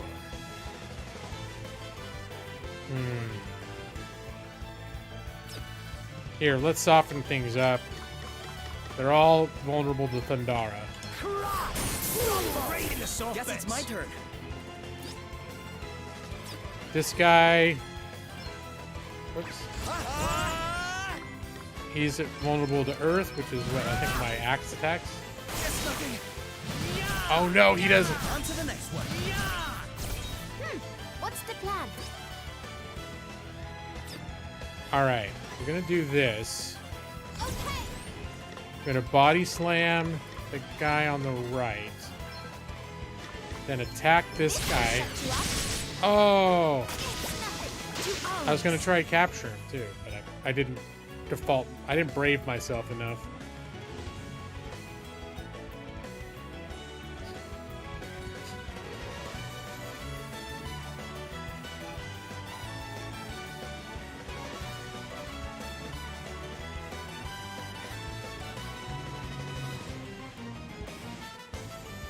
Oh, I now looked up. I'm reviewing chat. You don't buy early access. It's about the V Rising thing. Yeah, some games are really... I mean, V Rising was really good for an early access game. And as it is, I ran out of oomph before I ran out of game. But part of that, too, is knowing that I was going to put a whole bunch... I was going to put a whole bunch of effort into it, and then 2 years from now, start all over again. When the full game comes out, is probably what would end up happening. Alright, we're just gonna hang. Let's just hang. That was a piece of cake. So exciting. Another step in the right direction. Gloria learns hurt so bad. What's that?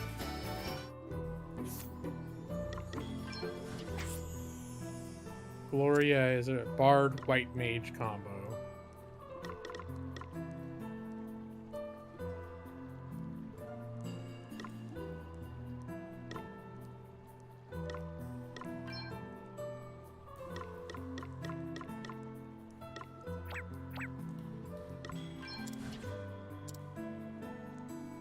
Hurts so bad. Okay, let's... Oh, no, hold on. Just all we want to do is see what her thing does.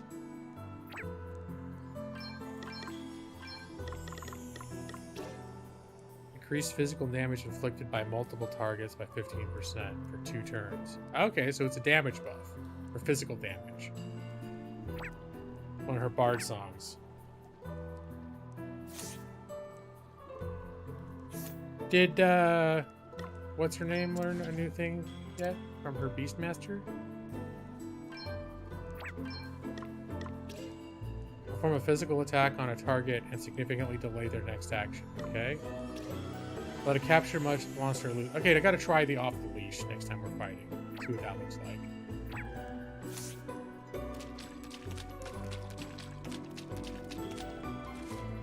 Let's do a little. This is an option, a place where you can save.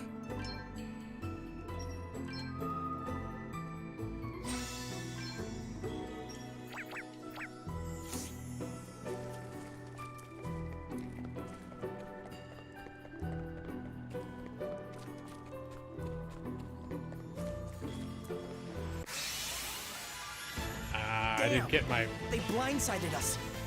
Well, I don't know if I'd say that, but... Right, let's see. Let's see, why don't you default? Here I go. And you know what? You can default too. Or can you? Hold on. Yeah, we'll take a swipe at this guy. Very well.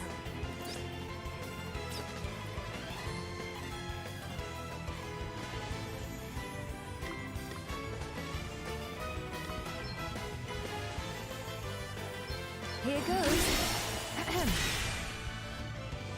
Pools of Radiance 2.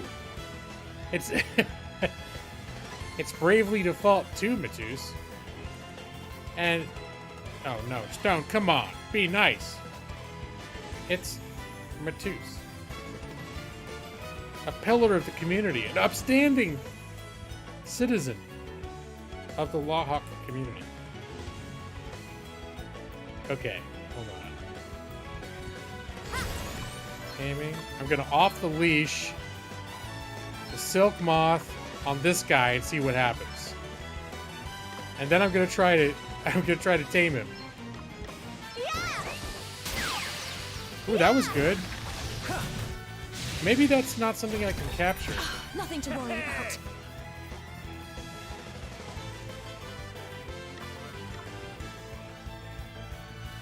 Alright. Well, let's just go. We're just gonna club these guys.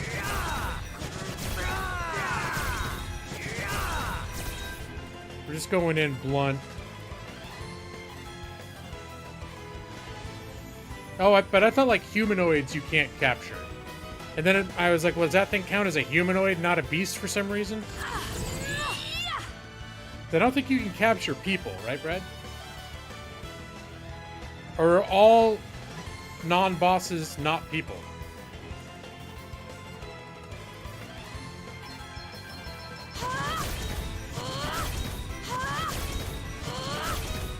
Oh, this is gonna waste all of my defaults. Okay, hold on. I'm going all in! Sorry, pal. On to the next one. We sure make a heck of a team. I didn't think it was a humanoid, but it kept standing up on its hind legs and not getting captured. So, you know, and then I couldn't read the thing fast enough that said why it wasn't getting captured. So then I thought, well, maybe it's just a very eccentric humanoid.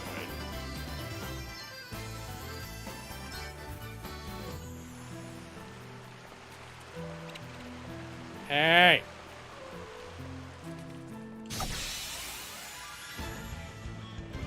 Let's put the boot in.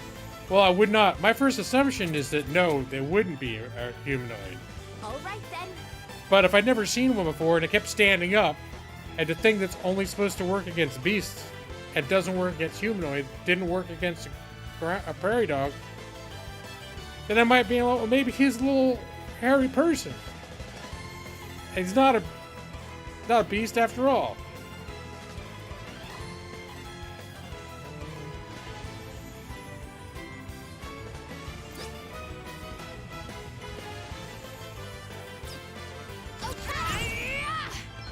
All right, we're gonna send. Oh, and once it's gone, it's gone. Oh, I didn't realize that. Oh shit.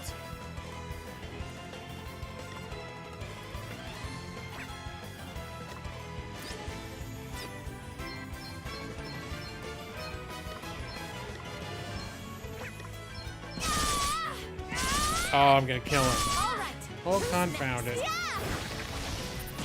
Allow me.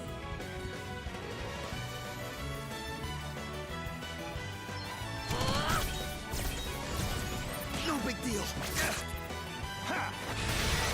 Right, let's see. You better be ready for this.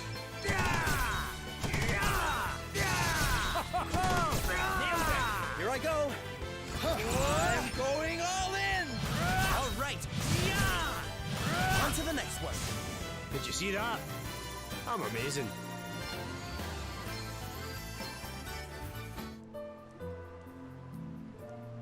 Get this thing a sec to turn its back on us. We must make the most of this opportunity. To arms.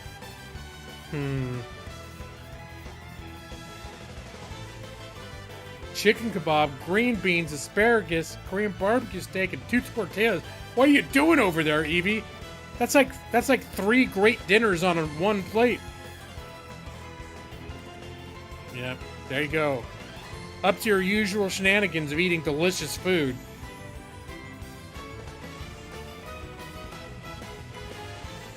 Here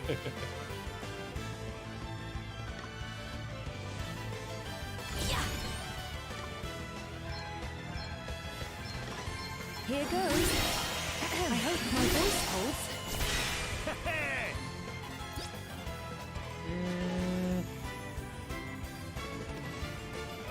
Fire, I think, but I don't think fire works against the wet dudes. All right, and we're gonna go.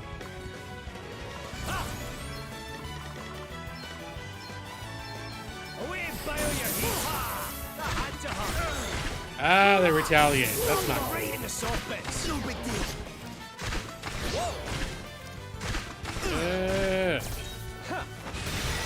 All right then. All right. Well, they look all gross now. Thanks.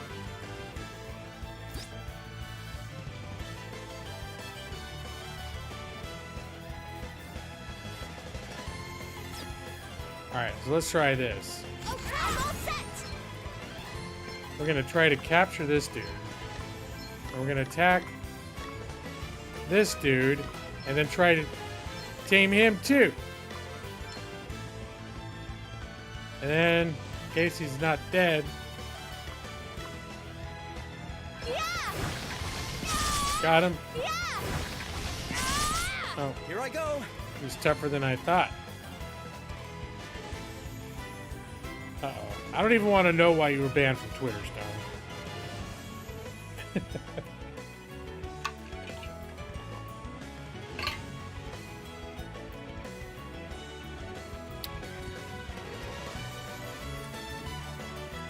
I can't imagine Stone ever going someplace where we rub people the wrong way.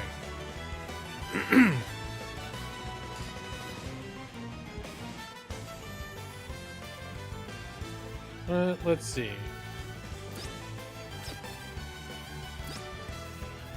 Does anyone here not like axes? They're all pretty indifferent. They all don't like Earth, though. Here, let's spread out some attacks. I'm going all in.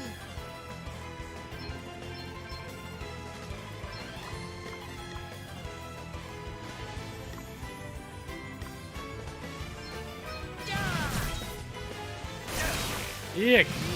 Cut that shit out. No big deal.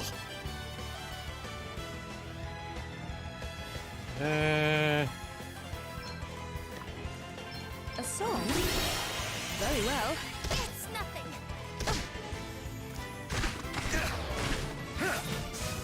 You rang?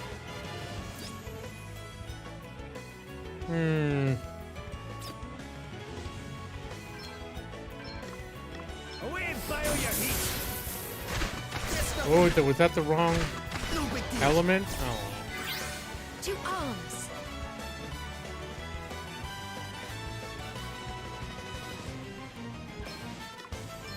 Here goes. Ahem. A mere scratch. I want to start capturing these SOBs. Allow me.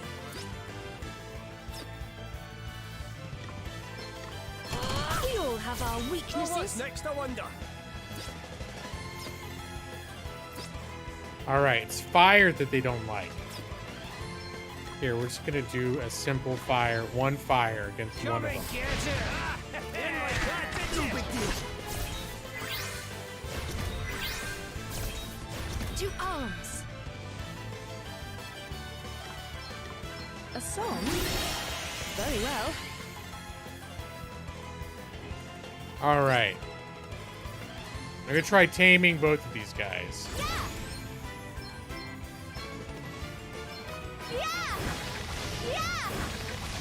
Hey, Nope, neither one. I ready for this. Right in the soft bits. Right in the soft bits. These little slime balls are pretty resilient. My might knows no bounds. Your tail ends here. We all have our weaknesses. We must not grow complacent. Crazy. So, I'm not getting why the Beastmaster is so awesome. It seems like it becomes an entire pain in the ass to capture the creatures.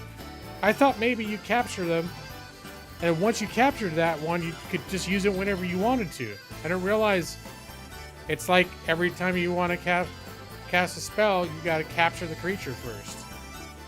I'm not sure if that's cool or if that's a big pain in the ass. I don't know. The jury's still out. Everyone seems to love the Beastmaster, though. But as part of that love, being willing to accept that you got to do this huge pain in the ass mechanic, you got to grind. It's like the Final Fantasy VIII thing. You got to grind to be able to cast your spells. Not sure. We have the upper Not sure how I hand. feel about that. Oh, I didn't even heal my guys up, did I? Okay, what's the plan?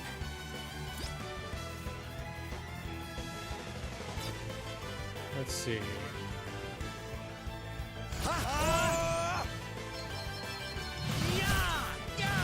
Gonna get rid of this son of a bitch right out of the gate. All right. Let me see.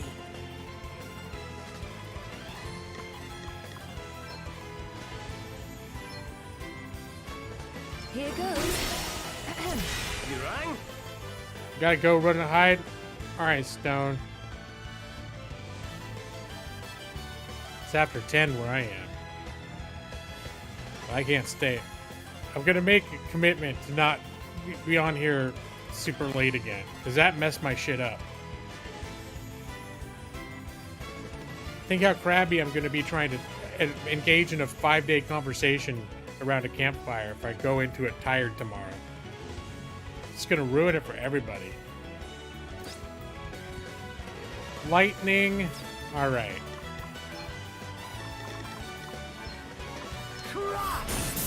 Ready to sort this.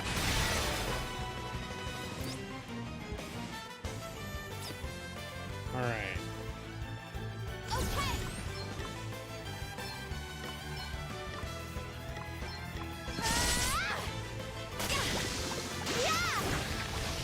Capture attempt failed.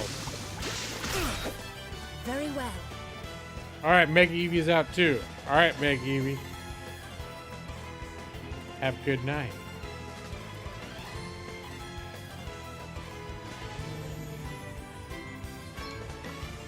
A song? Very well. No big deal. Hey!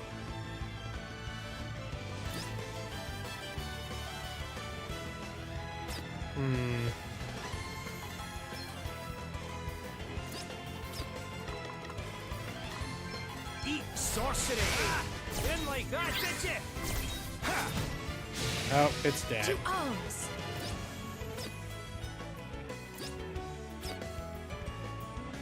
Yeah. Yeah. Nothing to worry about.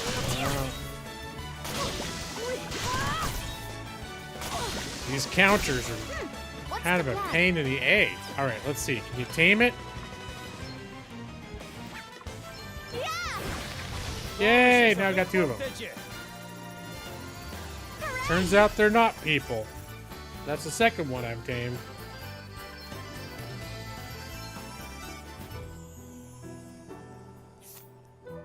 Alright, time for a little healing. And I do, man, you have a button to auto heal, but it'll automatically use your white mage to do it. And at the moment, actually the glory of the bard, I want her to be using more of that stuff. Because Elvis, who is right now his main job is white mage, his primary role in my group is going to be a black mage, a magic damage dealer. So I don't want him wasting. I'm just leveling up white mage so he has those abilities, so he'll be able to use them. Not because I want that to be like his primary function. But that means if I'm using him for black magic and then the game is forcing him to do all the white magic, he runs out of magic super fast. The bards stink? Well, that suck.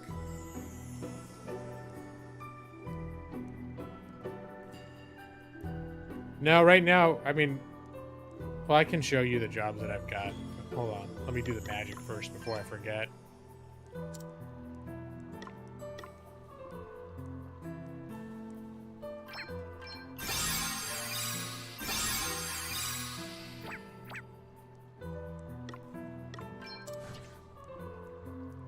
So yeah, the freelancer is what you start the game with, and then you get black mage from Elvis. That was like his default profession. And then we got the white mage, we got the vanguard, which I've been leveling up for Garriman, main character. We got monk, which we had what's her name? We had her leveling up. She's got some. Adele has some levels up in monk. Bard, and now Beastmaster.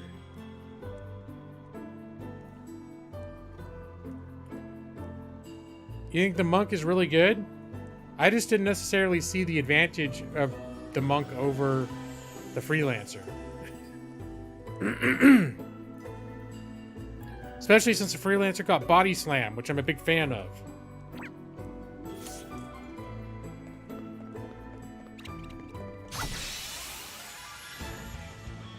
have the upper hand. Or maybe I just didn't get to the point Okay, of using then. that skill yet. Alright.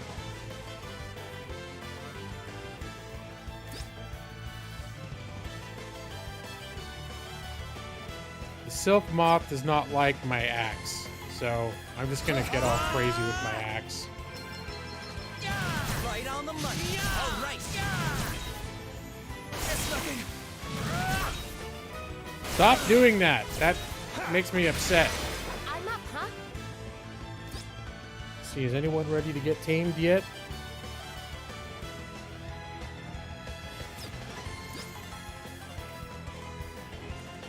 Well, we could take Dagon C right out of the mix. Is Dagon a beast? He looks more like a demon. Can I tame a Dagon, Brad? Yeah, this game is on sale. That's what's the temptation for it. And it's $29.99, which is more than I usually spend for games. But I was enticed enough watching Brad play it that I put it on my wish list. And when it dropped under 30, I was confronted with a desire to buy it.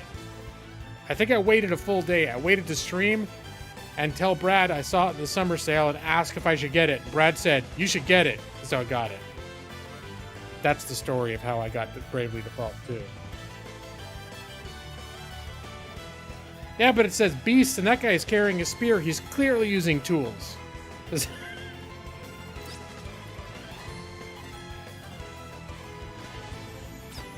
Alright, here's what we're gonna do. We're gonna body slam that guy. Attack that. Oh, son of a bitch. You rang? I meant to put one more brave on there, and I didn't. Alright, keep that one bookmarked. Here, maybe we get one more hit on him. There you go. No big deal. 2 arms. And, yeah, you definitely Here goes. give us a little magic protection from all those. God damn it! I was getting that guy ready to be tamed.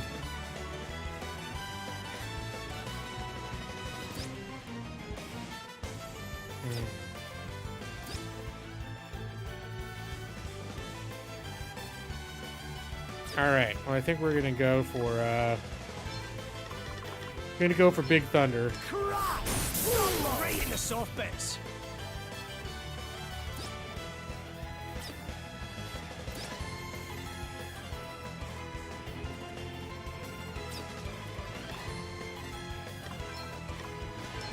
A song? Very well. No big deal. A mere scratch. Let me see. Oh well, the World of Warcraft, the pet battles were, I think, basically based on Pokemon pet battles, which Pokemon pet battles were based on like Final Fantasy style turn-based combat. So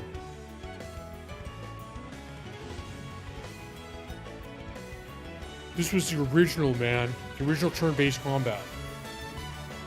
Although capturing the critters, I'm not sure where that started.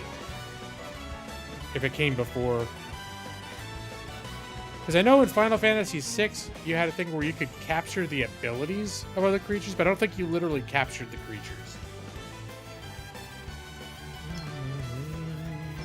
Here goes. Right. Let's see.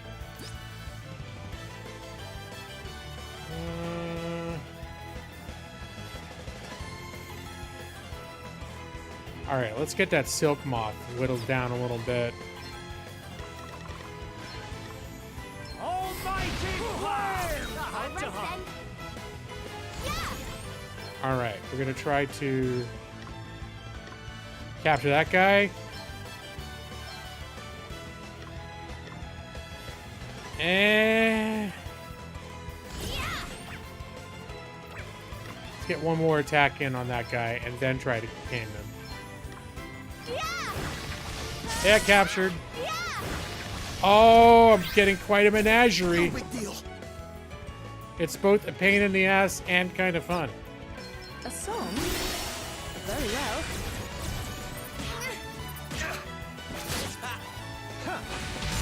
You rang? I still haven't watched all of Game of Thrones. I don't know how it ends, so don't spoil it. Because I do intend to watch it, but I've been turned off from finishing it. And I've read all the books. I've been reading the books since, I think I first read the original trilogy, 2002. But yeah. When I heard that they wrecked the end, it made, my plan was I'd go back in and watch all of it when they finished, to start from the beginning and watch it all over again. Because I really liked it. But when I heard they effed up the ending, that made me not want to watch it all again. It sounds like it's a lot of... Well, maybe when I'm in the right mood for it. But I don't know how they wrecked it. I just know the fact that everyone seems to agree that they effed it up royally. Makes me not want to invest the time to rewatch it again.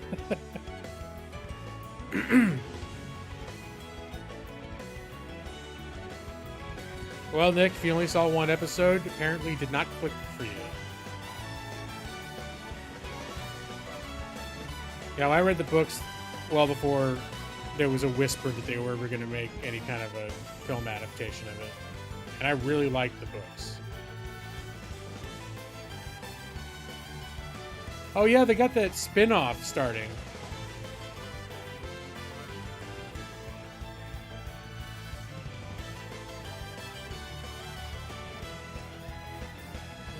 Alright, what the hell am I doing? Alright, everyone default. We want to give Adele a chance to get in there. And one more hit on this thing. Guess it's my turn. Nope. You just chill out.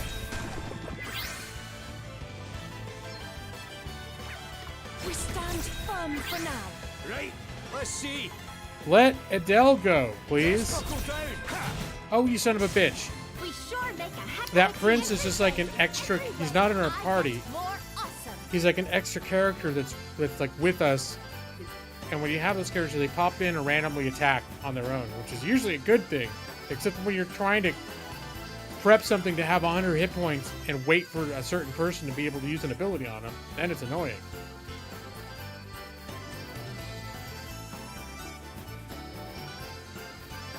That's fair, Nick. Yeah. It's definitely, I don't think you could say, oh, do you like fantasy? Then you'll love Game of Thrones. It's definitely that kind of, grit game of that, what is it? It's a grim, whatever, I forget what the subgenre is called. Grim something. And they don't pull any punches. They'll show you some not fun stuff.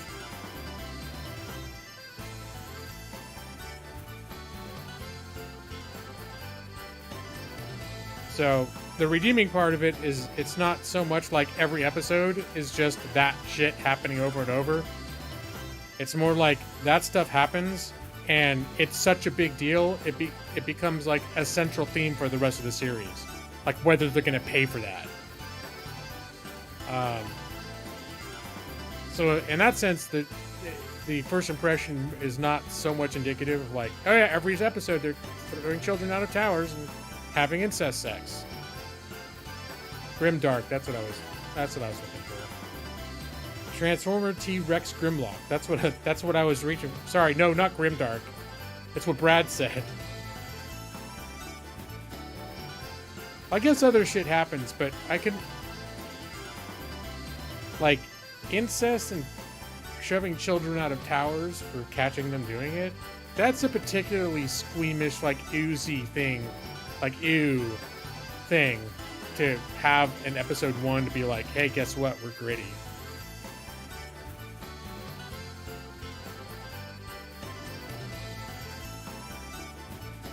Oh, that's true. Yeah, things do get pretty screwed up later on. I forgot. There's some pretty messed up stuff later.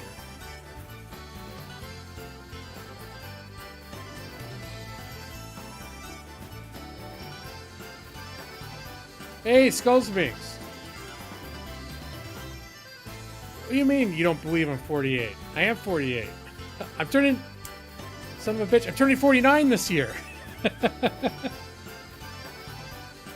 You know what that means?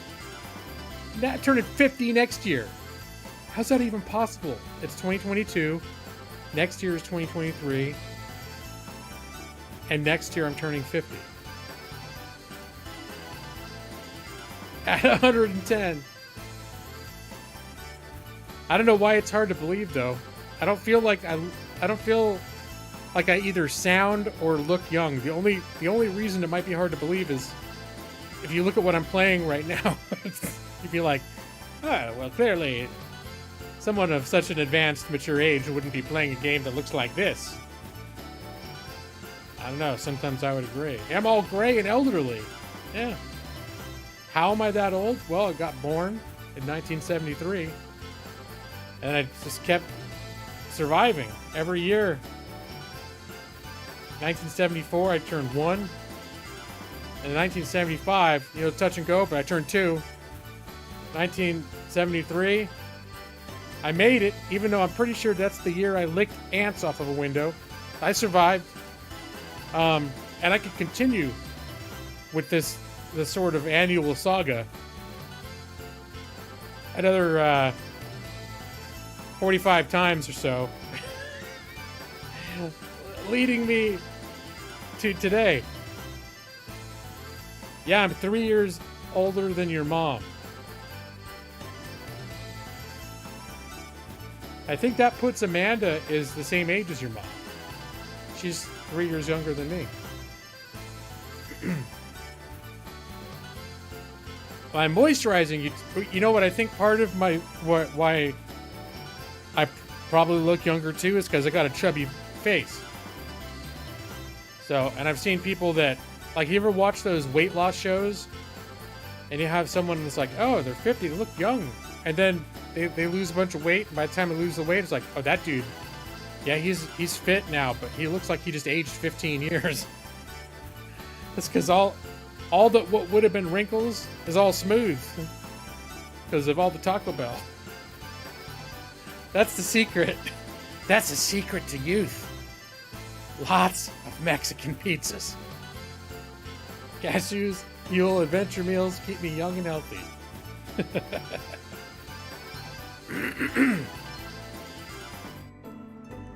Alright, I just realized I need to take my sweatshirt off. He looked his age after he lost all his weight. Yeah, I think that's a thing. And I've always kind of looked a little bit younger for my age. Because I've gone through various levels of being more fit at certain times. I haven't really been fit since my early 30s. I think it's around 30. I forget, I got some temp jobs where I was working like in a factory and I ended up losing a bunch of weight and getting in shape.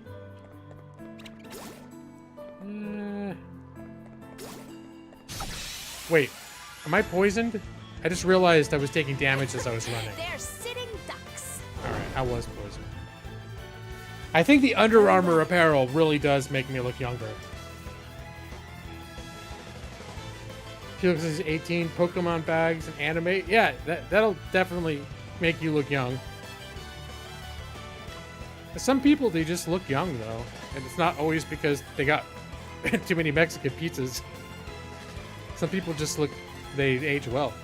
I've definitely seen that. But if you're going to ask me why I think I look younger than my age, I think it's because my face has not had an opportunity to show its wrinkles very much. That would be my guess.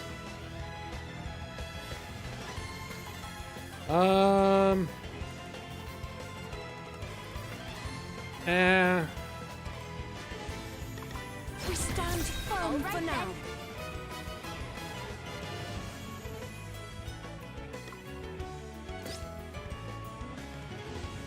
Let's get rid of one of these guys. Let's see how you deal with this.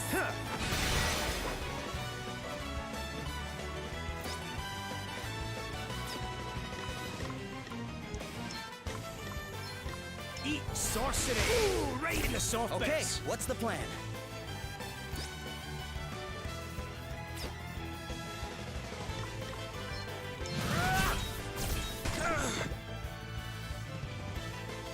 Nick, you're starting to go gray?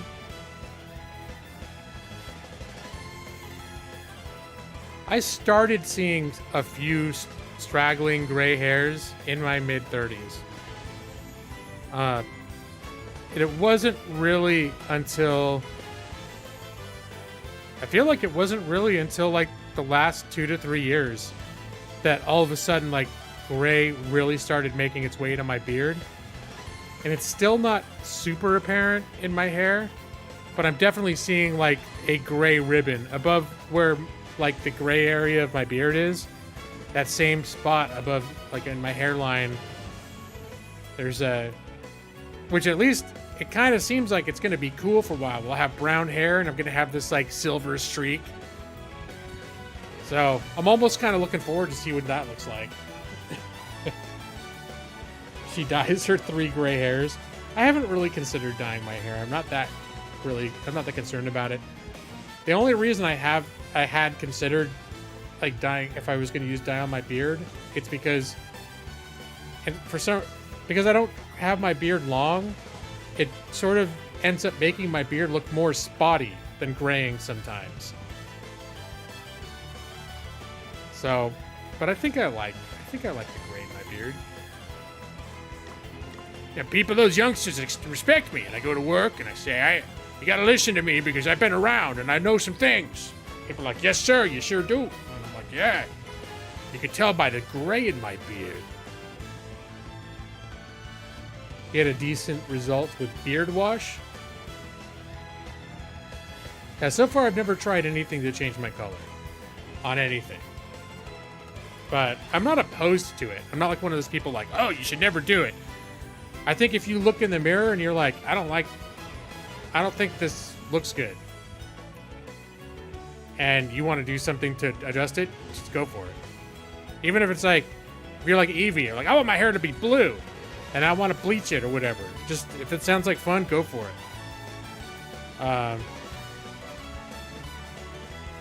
But so far, I just haven't had a strong desire to do that. You can stop once you get it to the color you like. Okay, so it's sort of just something that works with your hair a little bit. All right, hold on. What's going on here? Okay, we want to keep that Rotolox, the guy. We'll do 1 attack on him. Get him nice and weak. Ouch. That really hurt. Okay.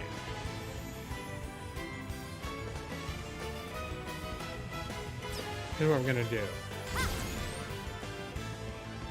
2, 3. Okay, we're gonna tame this guy. Then we're gonna attack this guy, and then we're gonna try and tame that guy. Oh, I guess I've got more tame going on. All right, fine. Anyone that lives, we'll finish them off. There we go. And we gotta cure the poison on that guy.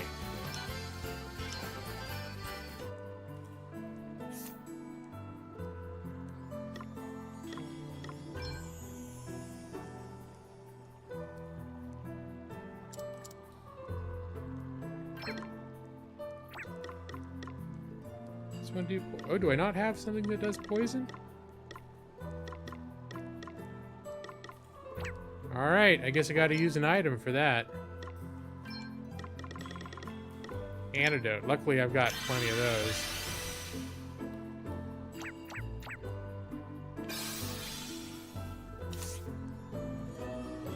Just for men, GX. Or Control GX, okay.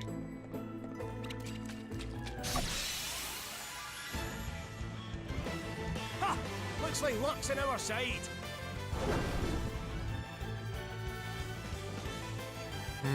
Okay.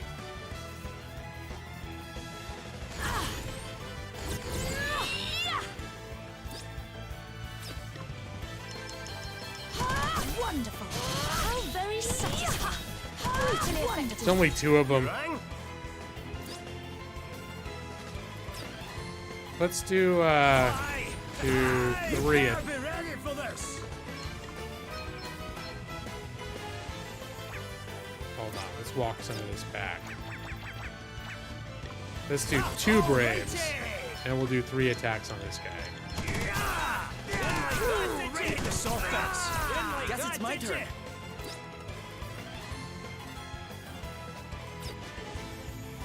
Okay. Alright, we're gonna attack this guy. Hold on. He does those retaliations every time. I don't like that shit. Okay, let's roll this back. We're just gonna use 1 special attack. Okay, that was worth taking the shot back. Okay, let's see. All right, I think they're both maybe in range to be captured. Failed capture. What's the plan? Ooh. All right, let's go for it. Let's capture this. Let us continue on our way. You thought you saw poison in Basuna? I'll take another look at it. I know that's one that does like multiple status effects.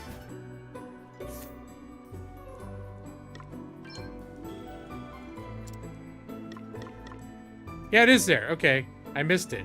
Yeah, thanks for calling that out. All right, I think I'm ready to just run back to town. None of these things actually want to fight me. I'm too strong. But I'm a little bit tired of grinding. But her beast level, her beastmaster level is still only 4. That's all right. I want to progress the story a little bit before, and then I'll probably stop playing in about another 20-30 minutes. Wrap things up. You know how I do.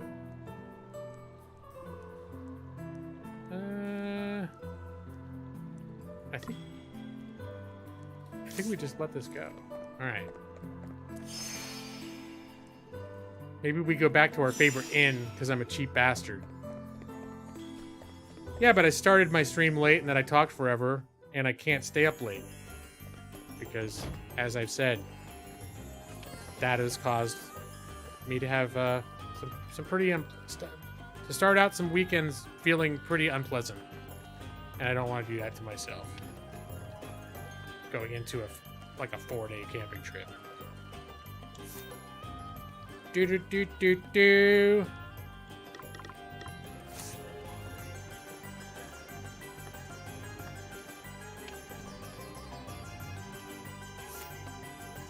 No. Just spend the money. Use the ethers. Ether. See, I'm saying ether now.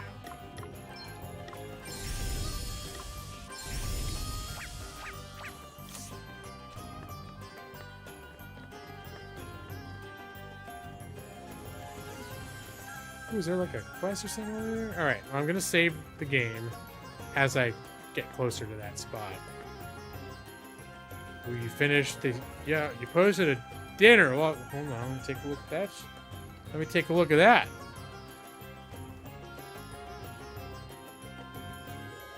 Oh, damn. That looks really good. And I see you got some cookies too on the side. Yeah, one reason I'm not super jealous is because I ordered Chinese food last night and it was really good and the portions were stupidly large. So I actually have some yummy Chinese food. I've got I'm trying to remember what I got. I can check my past orders.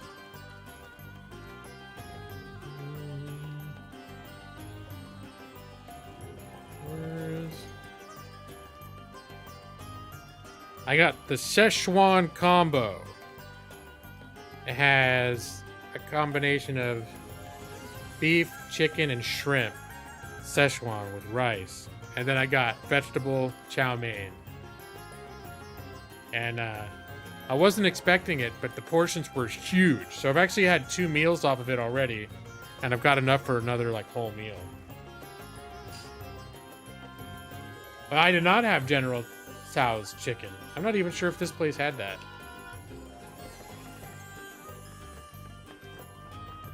Well, Brad, then you don't have to. I specifically ordered a combo that it had both of them.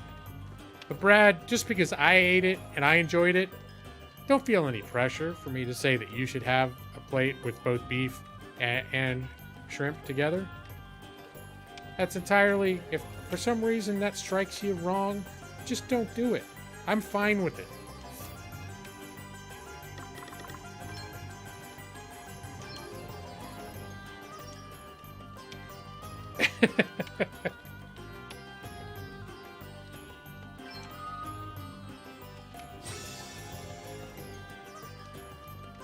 And there's Joss doesn't like shrimp at all.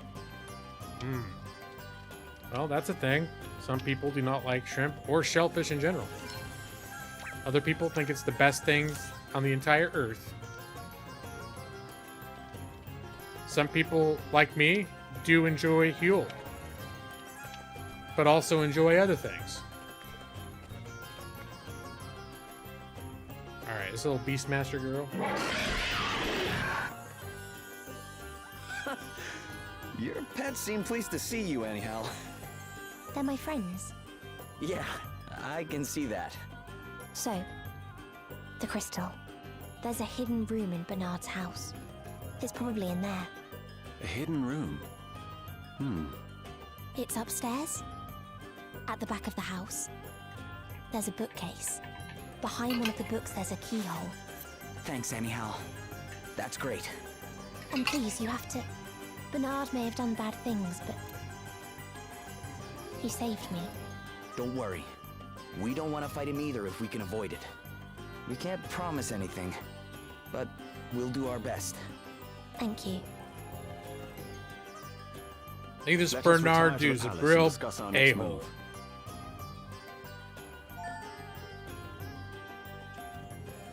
Wait, what are we doing? We're going to discuss our next move? If we're going to sneak in, we should do it when Bernard's not there. The place will be less well guarded then. Perhaps if I summoned him to the palace. Do you think that would work, Your Highness? Of course. I bring news, Prince Castor. The rogue minstrel's interrogation has yielded valuable information. He has confirmed that Bernard has the crystal. Excellent. This gives us the perfect reason to summon our friend here. Leave the rest to me, Princess Gloria. What would you have us do with the minstrel, honored prince? He has divulged the truth. We shall hold him for a while, then release him as promised. You're just gonna let him go? But he attacked Gloria. His cooperation was secured on condition of his release. We cannot very well renege on such a promise. But you can't just... This is not my homeland.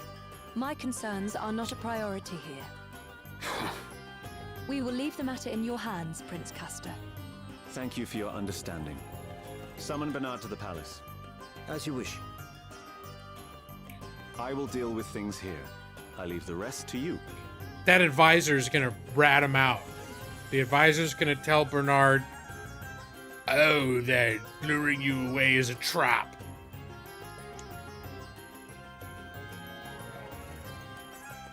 Let's head there as soon as we're ready. Hey, this person's got a quest too. I despise goblin art. Oh, wrong person. Okay, those infernal goblin archers are giving us palace guards no end of trouble. Would you mind teaching them a lesson? Defeat some goblin archers. Where are the goblin archers at?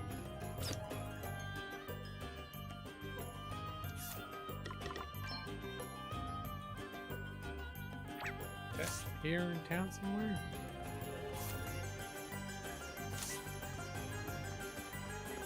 What do you got to say for yourself?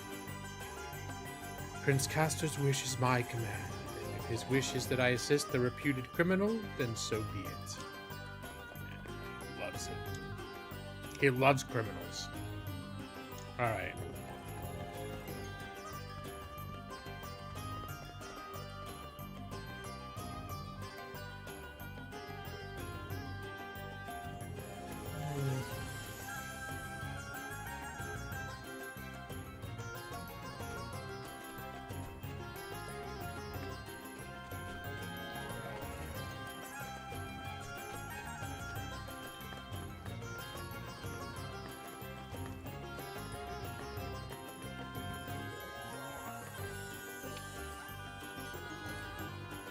Alright. I thought his house was in town, but the quest marker's saying to go out here. So I'm going to save the game here.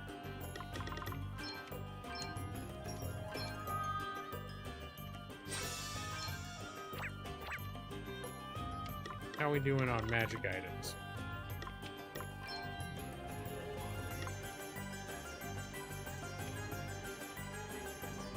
We got 38 mini ethers.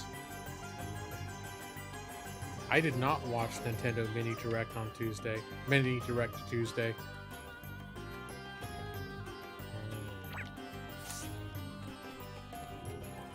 Although, truth be told, you know, since I don't have Nintendo, it's probably about a lot of stuff I don't know a lot about. Oh, hey, didn't mean to do that. Alright.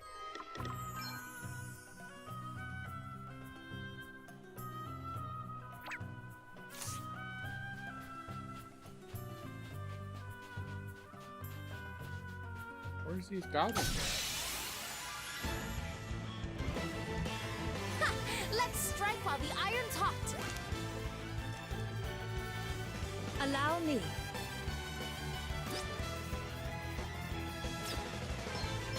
We all have our weaknesses. All right, then. Let's see. More! More! Yeah!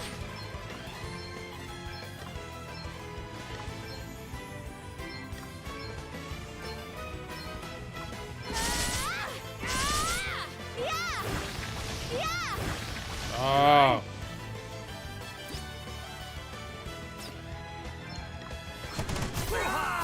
Guess it's my turn. Oh, that he's done. To arms. Oh no, Adele's not gonna have another turn at Wild, so never mind that. Hey, they do look a little Zelda-y. We must not grow complacent. Let us continue on our way.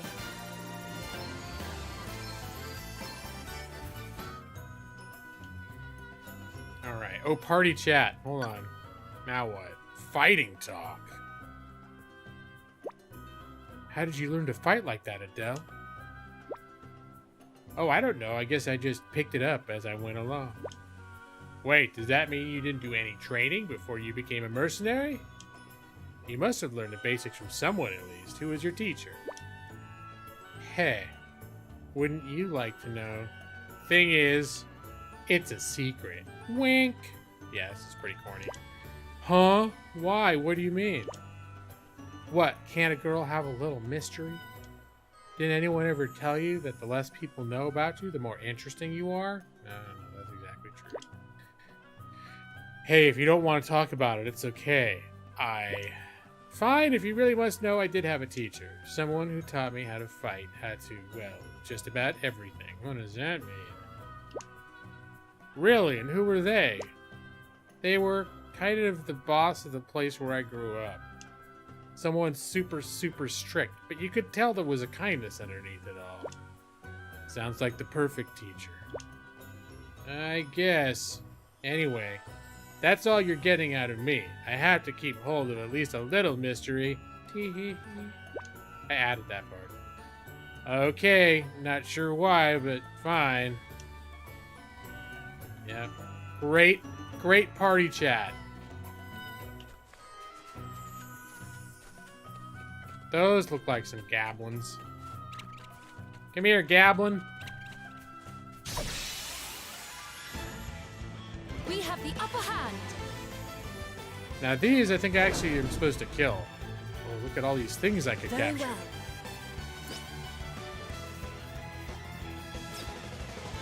well. We all have our weaknesses.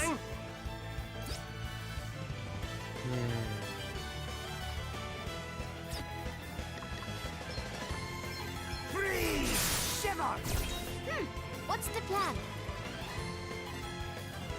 Alright. The plan is we try to capture these two guys. The orc leader and the fresh foliole. Yeah! Nope. Okay then. Just a bag full of nope.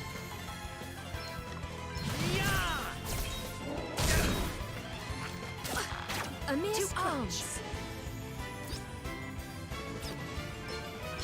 Your tail Nope, ends too much. here. Too much staff. Right, let's see. I'm up, huh? Alright, let's try this again. 93. Got a chance there. Failed! That can't Here I have been go. nice. Sorry, pal. No big deal. Hey, Alright, we're gonna try this again. You default. You default. What's the plan? Try to capture Orc Leader. To arms. Is that Orc Leader too persony to be captured? I have to protect what's myself. next? No, everyone just Okay, hang out and let this thing hit us. Here goes.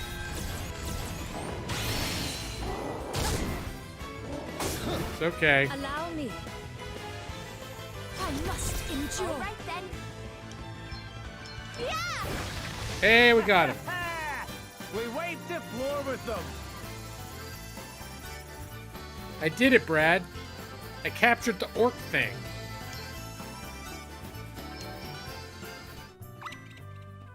Got one of those goblin archers I needed. Here's another one over here. Nope, that's a stick person. Here he is. We've outmaneuvered them. We're feeling brave. All right then.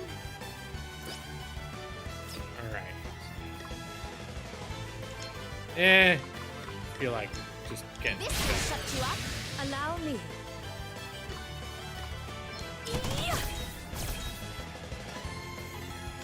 You better be ready for this. That'll do nicely. Here I go. You're proud every time, Brad?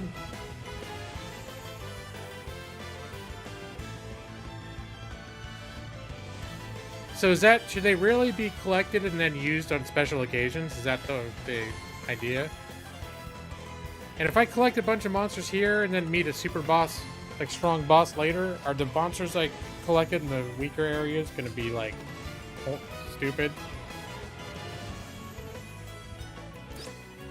Alright, we're just gonna take this I'm guy. going all in. All right. Did you see that? I'm amazing.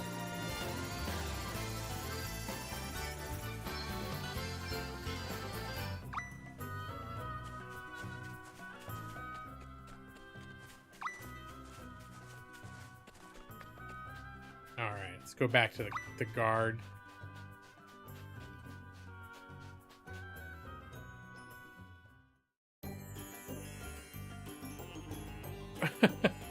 I can't even tell what you were typing. I just keep looking over and seeing message retracted.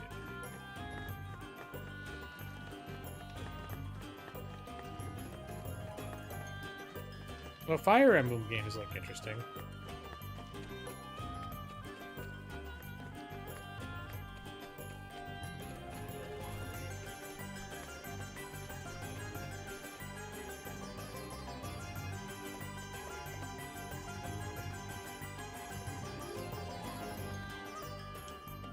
You did it! You got rid of those infernal goblin archers. Truly, I hit the bullseye when I asked you for help, friend. Perhaps I can call on your aid again in the future? We're gonna get an iron bow. I think I already have an iron bow. Yeah. Wherever there is injustice, you will find us. Oh, there's another quest down there. Sometimes the quest givers only appear during the day or the night hours.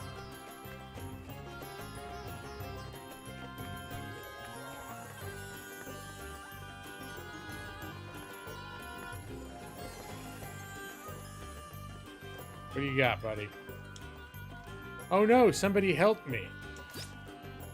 I bought my sister a bottle of expensive perfume as a souvenir, but foolishly dropped it when monsters chased me from the underground reservoir. Could you recover it for me? Well, of course. Of Why didn't you ask me to do this when I was questing in the reservoir, though?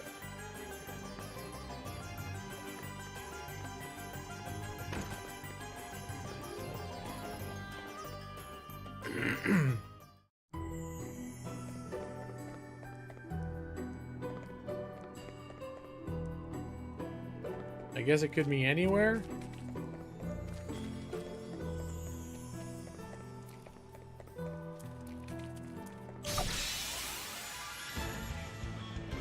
Let's put the bed. Well, Jimmy. Okay, what's the plan?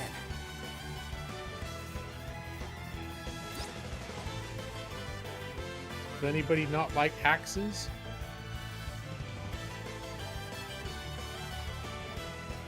No, but that Gelfland doesn't like earth attacks, and my sword of stone is an earth attack. So F you. Yeah. All right then. He's hurt real bad. Maybe just go for a little capture there.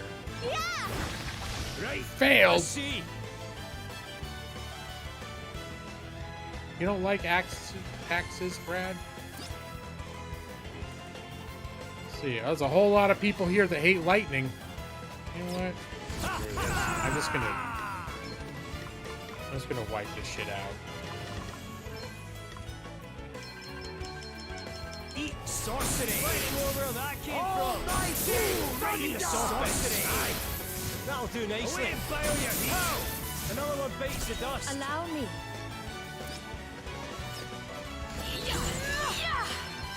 Another foe. Your tale ends here. Did you see that? Oh, yeah.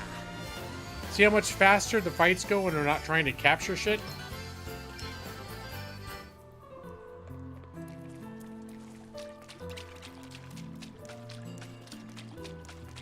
So, let me take another look at this quest.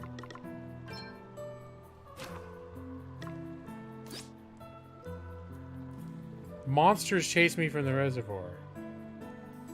He dropped it. So does that necessarily doesn't mean that monsters have it. It just means... Whoops. Maybe it's like I could just find it. You know, laying around.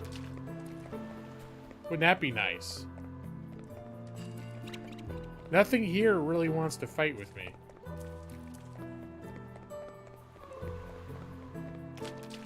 Capture stuff later, not at all.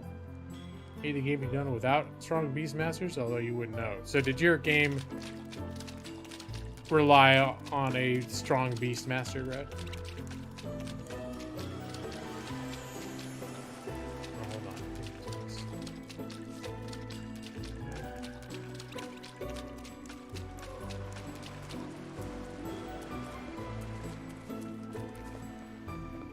I don't know what the odds are that it's just going to be like, hey, look, there's an item. There it is. Or if it's going to be like literally, oh yeah, you want to find the poison? You've got to slaughter everything in the dungeon 5 times, and maybe one of them will drop it. I'm hoping it's not like that.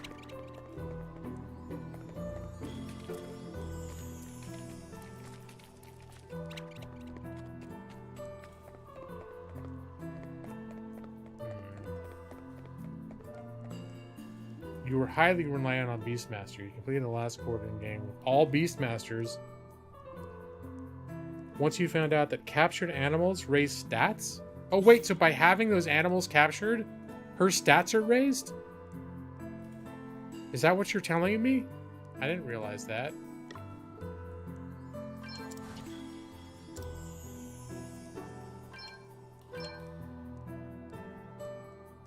I guess I can't really tell.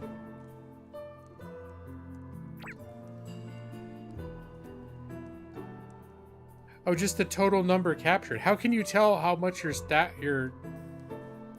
Let's see. Or is that... Hold on, now I gotta see.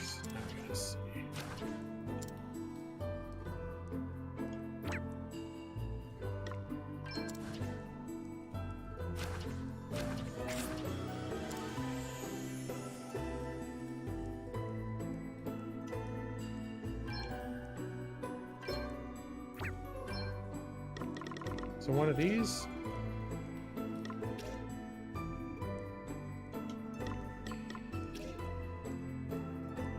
30% chance of capturing defeated monsters. Now, see, that's nice. If I get up to there and just automatically, whenever we defeat something, almost 1 in 3 of them are just going to go into our inventory. That actually sounds like that relieves my not liking them. There's no way to eyeball it. Like, how do you even know it's happening, though? That's, I think... That's what I'm curious about. Like, how were you even aware that your stats were going up based on that? Does it say it somewhere? I just missed it?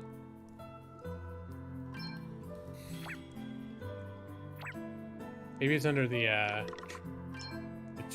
tutorial.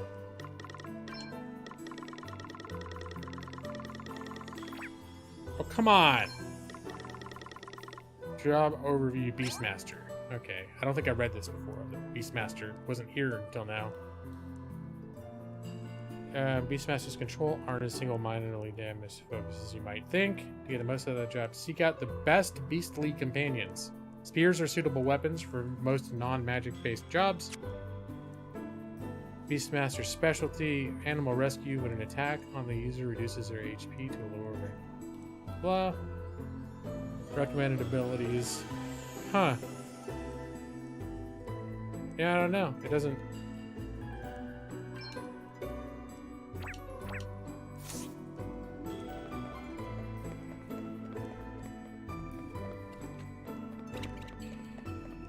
Oh, I'm going the right way. Although it better not be. There's a space up here where there was one of those mega bosses. One of those rare guys. I don't want to deal with that shit. I walked out, I saw the rare boss out here, and I was like, nope. I went right back inside. Game doesn't know or doesn't tell you the Beastmaster is completely broken. Alright, you stay away, bitch. I don't need to contend with your ass.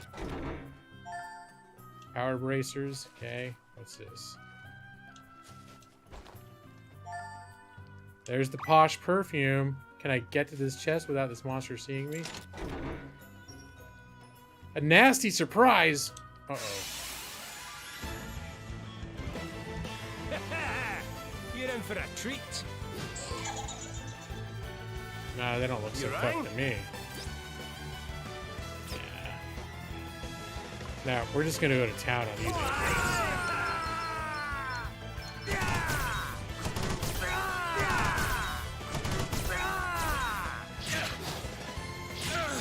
Allow me. Yes, more.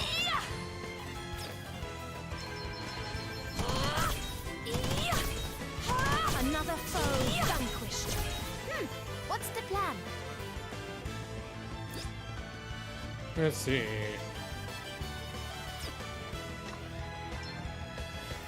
Okay, I'm all set.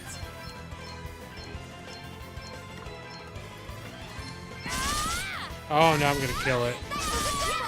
Up. I didn't know my own strength. Okay, what's the plan? You have to be level 12 Beastmaster before you unlock the specialty. Alright, that's what I was looking through their traits to see.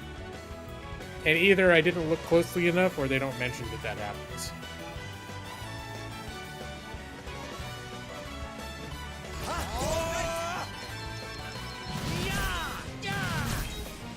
On to the next one. It's nothing.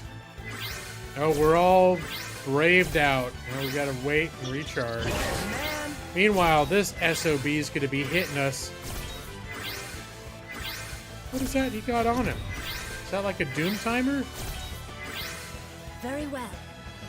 One thing I don't like is you can't tell what any of the damn status effects are. Like, I even looked online to see if there was a key for what icons mean, what status icons mean what, and they'll give you a comprehensive list of what all the ailments are, but they don't tell you how you can tell if you've got it or not. That's a little frustrating. Brad, do you know if there's some window or some weird place? Oh, damn it. It's right there. Never mind. I'm a derburb. Doom. Alright. Never mind. Disregard. Disregard.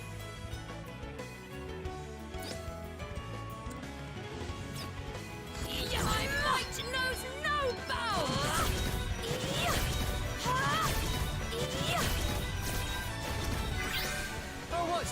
thunder. Let's see, how's it doing? All right, let's do 3 attacks. No, hold on. 3 attacks. We don't want to go overboard here. I'm up, huh? All right, now we're gonna tame it.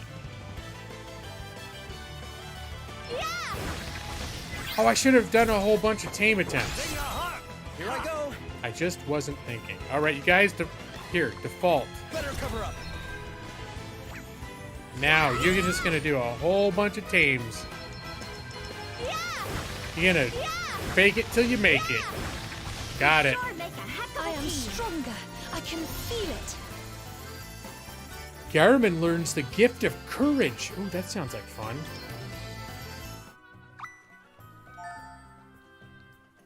Force arm. Let's see. All right. What is the gift of courage?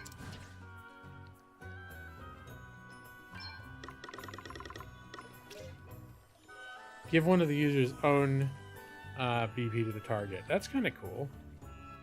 I mean, he's constantly using his, but it's nice that he could give it to someone else. What's the last thing there? Perform 2 powerful physical attacks on a target in quick succession. Okay, we'll stick it out. One more level and I'll have everything on here, and then I can level something else. Alright, let's sneak around this a-hole.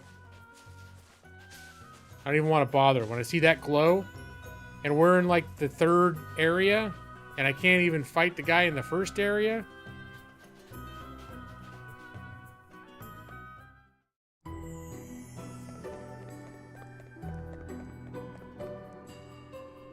You can't just level to 11 and quit. You feel like you're just one step away.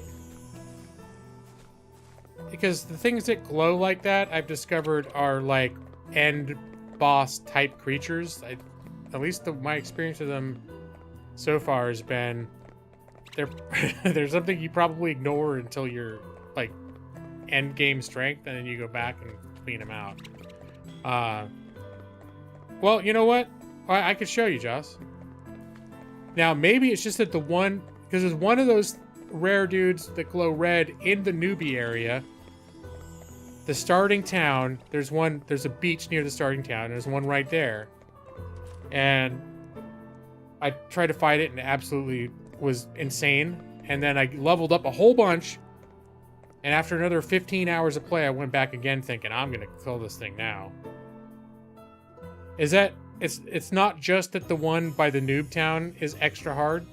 Because my logic was the one by the noob town is the easiest of these rares.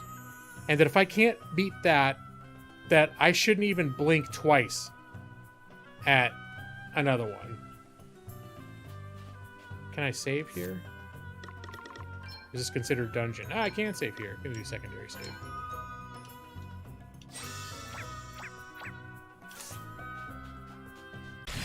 Oh, I should have swung at it on my way in. Anyways. We're in for a right old scrap here. Oh, Lord.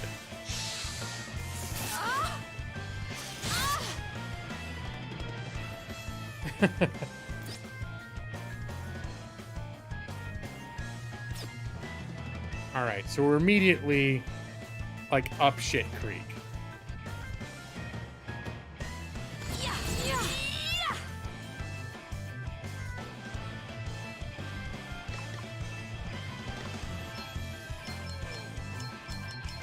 A song? Very well. Oh no, retaliatory attacks. My voice holds a song. Very well. Alright, so that person's just about dead. Can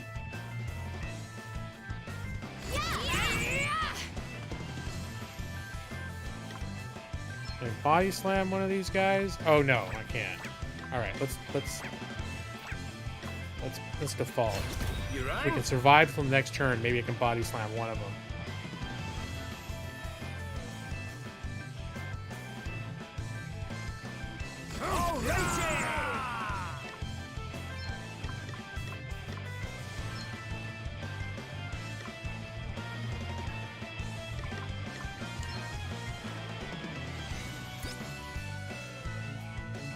I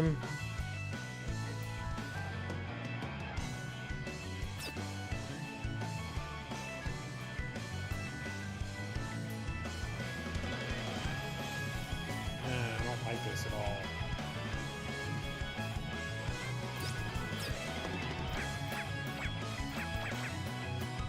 Alright, this is what we're gonna do.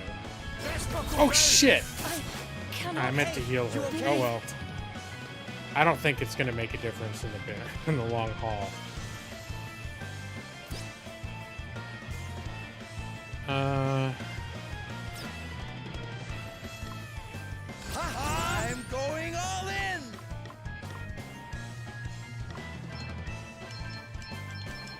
Get some. Yeah. Here it comes. Pow. Alright, that's not very impressive. You're going to regret hurting my friends.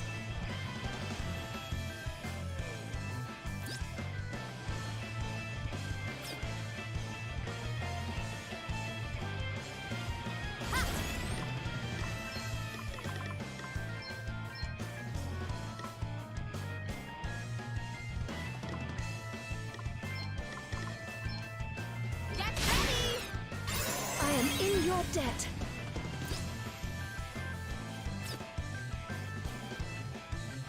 You better be ready for this!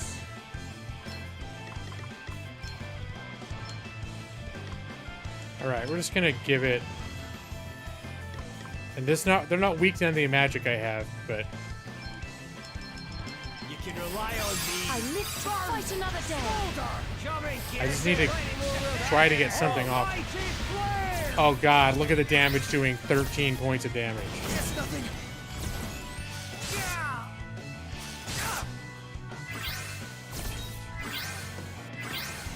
And they're all. Yeah, now he's down. We've got this, right?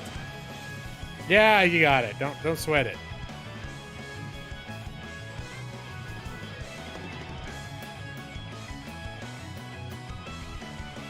Yeah, I got it. Yeah, it's gonna be great. It's going great. I'll get Elvis back up. Be nice if I could build some defaults on here. Or some Braves for her to use that body slam, but I don't think that's gonna. You know what? Why not? Let's do it.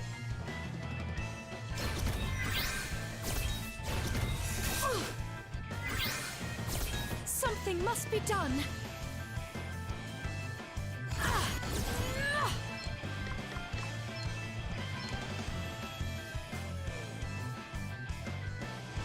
And then we will maybe overkill is in order. Let me help you. Sorry to Does that trouble feel you. better?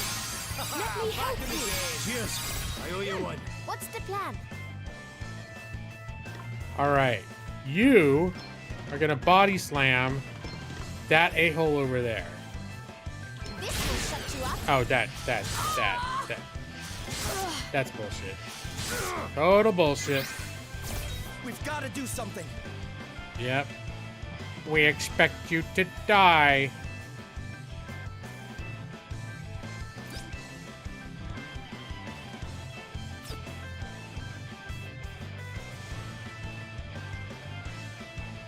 Alright, well, here's this guy. We're gonna raise her. And then we're going to. This is 25% for 3 turns. Yeah, let's just do this. Or I do enrage and guarantee that they're gonna just attack him. Yeah, you know what? I'm gonna do that. And then they don't like earth stuff, so. Spirits, aid me. My time has not yet come. Come on. All right then.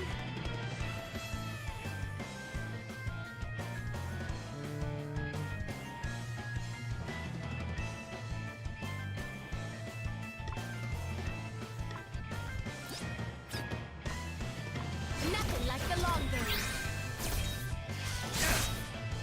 What's next, I wonder? Body slamming camping piece of shit. Fucking cheaters, man.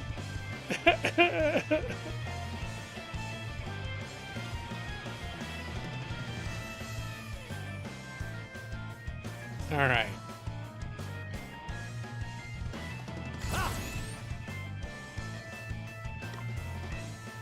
Aye!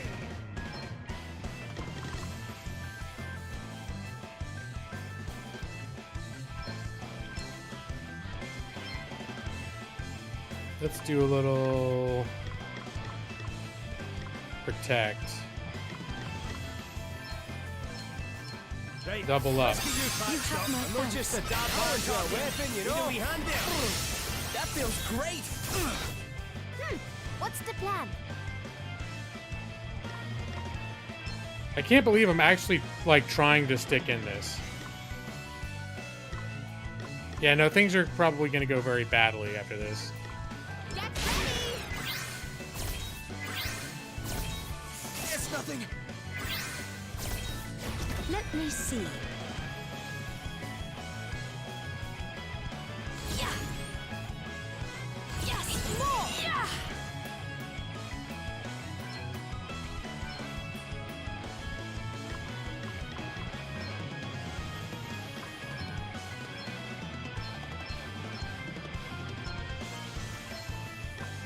Does that feel better? I owe you I one. hope my voice holds. Here goes. I hope my voice holds. All right then.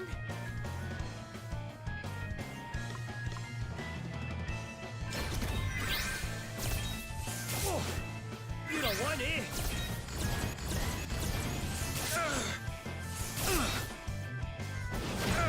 Yikes. Yeah, that I'm not, that huh? that debt is a kind of a. It's not cool. This will shut you up. Oh, son of a bitch, that's painful. Right. Let's see.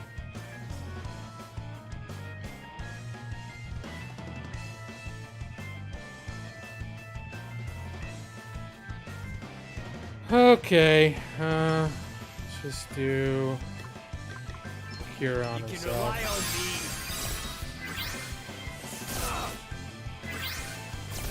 Okay then.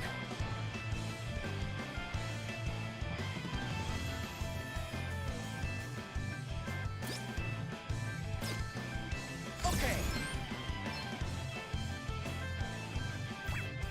Hold on. I'm going all in.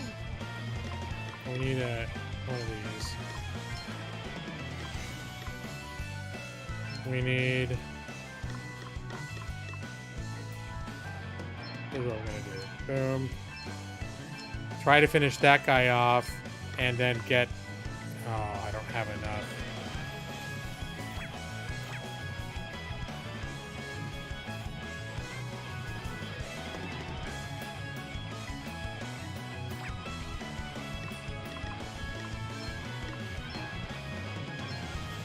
Oh, I really don't have. Oh no, I do have enough. Hold on.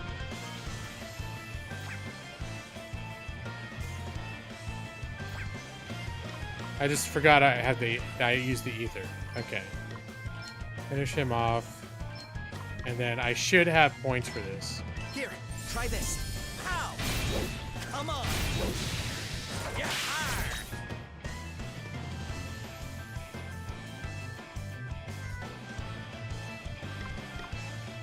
Easy does it.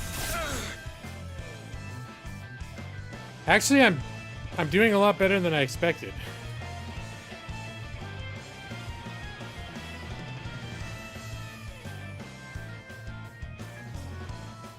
All right, I'm gonna use a magnifying glass.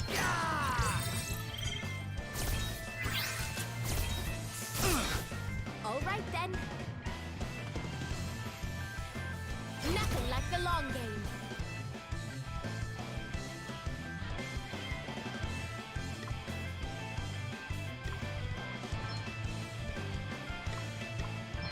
Right.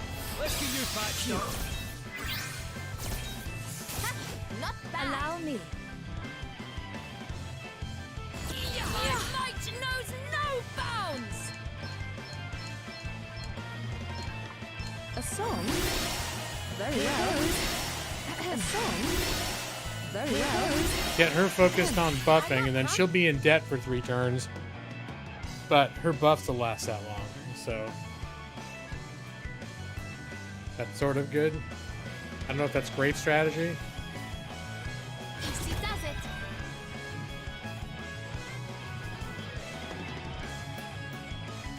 And this thing, oh, it's weak to water. All right, some Blizzara. Away and bio your heat. Oh, but it's weak and it does 38 damage to something it's vulnerable to the strong version of that spell. That's a bunch of bullshit. Okay.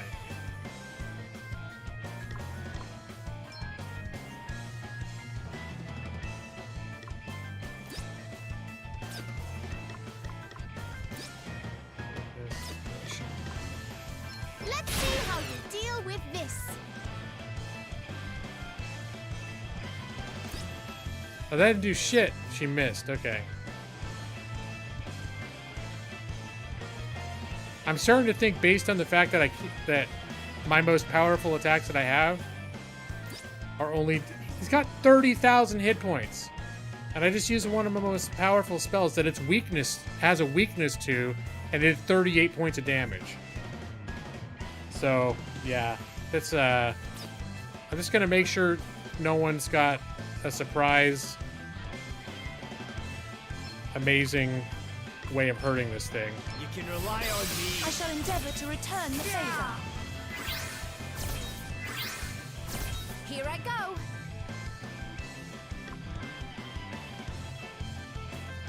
Okay. More.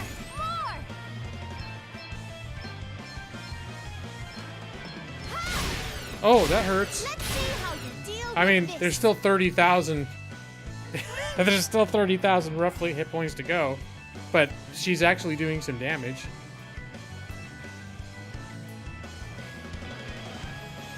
Maybe this is a situation where Garriman wants to be sending stuff her way.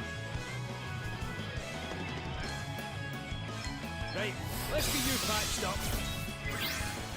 Brad, you just want to see me stuck in a combat that's going to take me 6 hours to finish.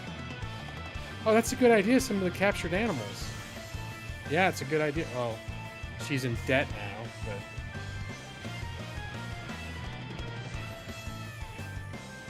Oh, I was like, how did she use that much debt? But I was like, then I remembered she spent brave points each time she used the body slam, too. Yikes.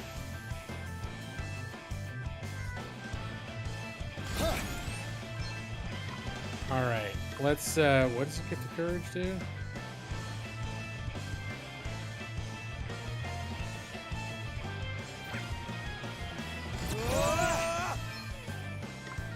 Okay, we're gonna do...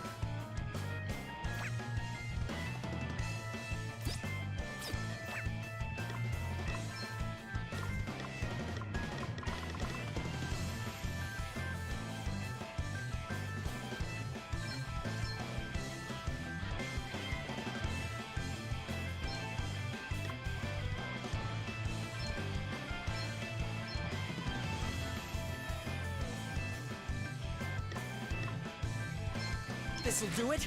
Now we're talking. Yeah. Ha! Hit him where it hurts. Okay, so his special attack barely did any damage.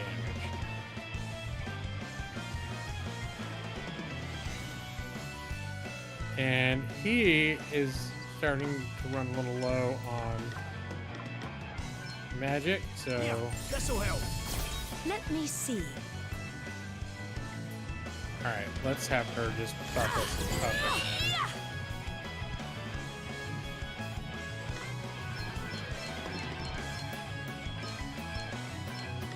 I hope my voice holds. Here goes. A song?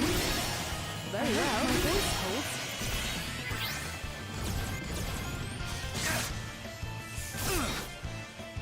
That's nothing. Yeah, that hurts. Let's see.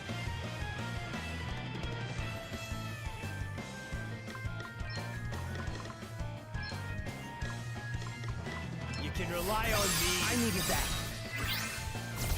No, is he poisoned too? Okay, yeah, that's not. It's nothing. Oh, what's next, I wonder?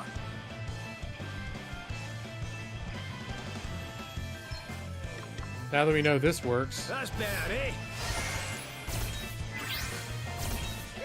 What's the plan? Alright, so yeah, let's see.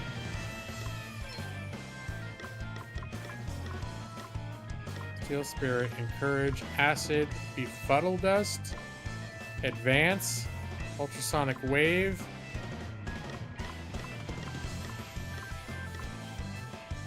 Let's see what happens. Oh. That just got reflected on my ass. Right, let's see. Okay, that wasn't fun. Still 25,000. You know what? I'm not gonna finish this combat tonight. This would be like if it was Saturday morning and I didn't have anything to do the whole weekend, I might continue pursuing this battle. The nice thing is you can run away, but I'm not even gonna count this. We're just gonna. I saved right before it. That's as good a time as any to get the hell out of here. Yeah, only 25k to go. Now the thing is it's possible I could have beat that thing, but it would literally take me like 3 hours, which, as we've discussed, I'm not in a position to keep playing a game that late. In general, but especially tonight. In fact, I've already gone later than I planned. So, well played, getting me to get involved in a combat that I probably spent about 20-30 minutes on that. Well, I wasn't looking at the clock. All I know is all of a sudden it's 11:21, and I was not planning on being on this late. All right, let's get the hell out of here. Quit. 10 minutes, so it'll be like an hour. All right, still I don't have that tonight, so do not have even an hour at this point.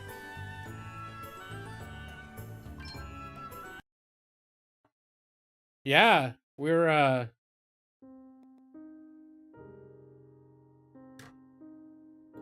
got a long camping trip this weekend, and I think just almost, well, not everyone.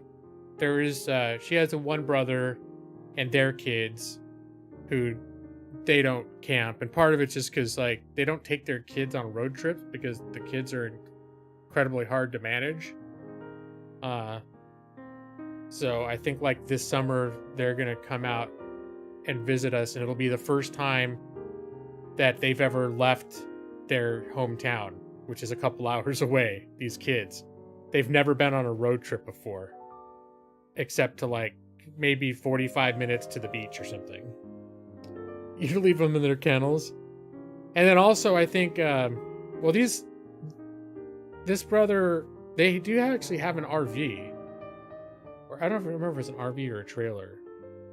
So their thing is like, they've thought a few times when we were camping of possibly meeting us with their RV and getting an RV spot. But basically they sort of got their own like sub life going on.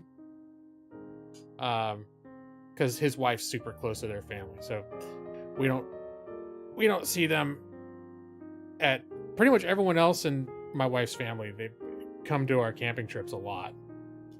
As I've indicated, sometimes more than I would like. I'm like, can we have a quiet? And we don't even have one this summer.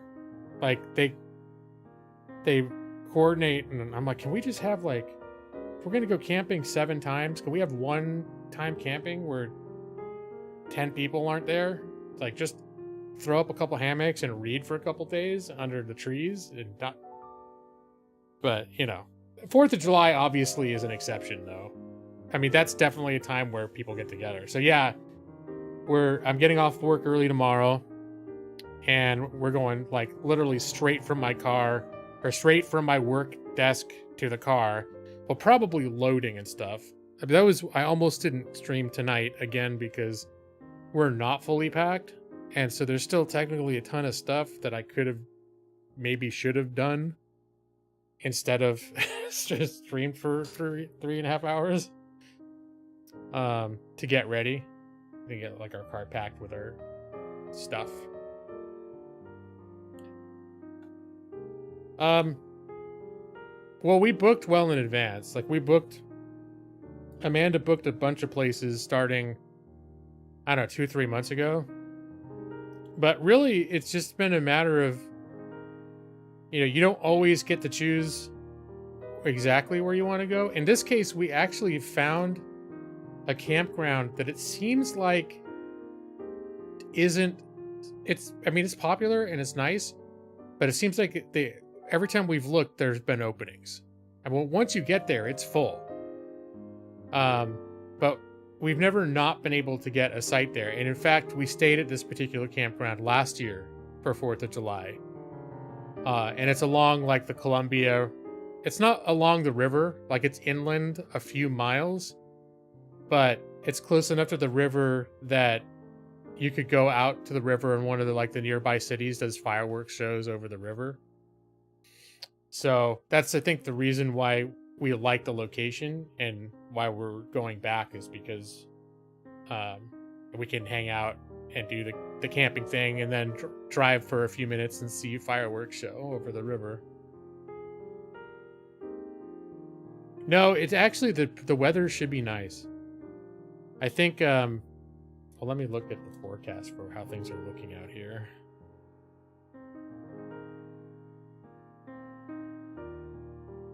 I'm trying to think, what is the city that would be nearby that?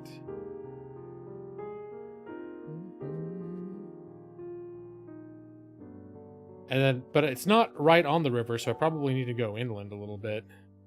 Let's see.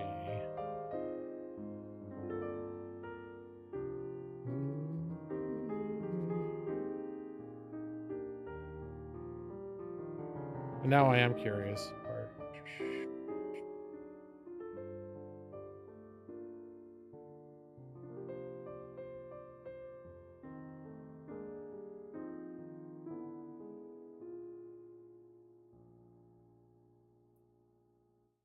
All right. Ooh, actually, it's looking like it's gonna be cooler than we were anticipating. So no, it's looking like it's this kind of ideal, and we're staying until Tuesday. So 4th of July, everyone has off, and then we actually took off Thursday. And it's looking like tomorrow the high is supposed to be 74. Originally, it was the forecast earlier in the week said it was going to be in like 80 or 81. High of 74, low of 52. I can definitely work with that. Saturday, high of 70, low of 53. Sunday, high of 66, low of 50. Oh, I love it. Monday, 68, low of 49. I got to remember to bring some warm clothes because it's actually going to get chilly.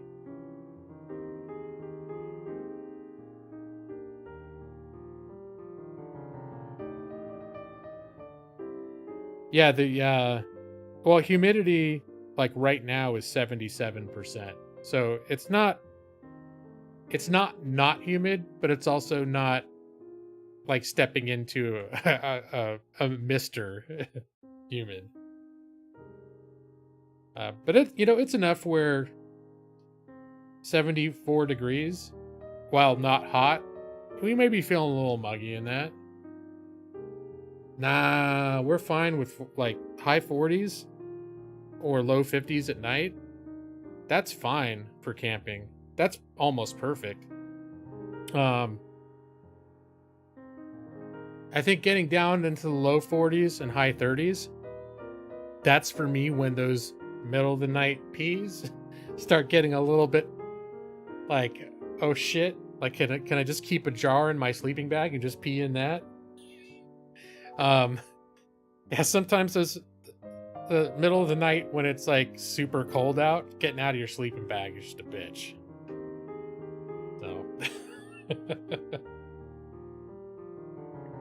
no, I was surprised because I thought it was going to be like low 80s, like 80, 81 going into the weekend, and then like mid to high 70s each day high, which is not bad. I'm not saying that's bad. That's actually, would be fine. But seeing the highs mostly being around or just under 70, I guess Tuesday is going to be 75, but still, no. I consider this great camping weather. No rain is forecasted. I mean, it's Oregon, so that's subject to change, but you just pee right in there like a gentleman.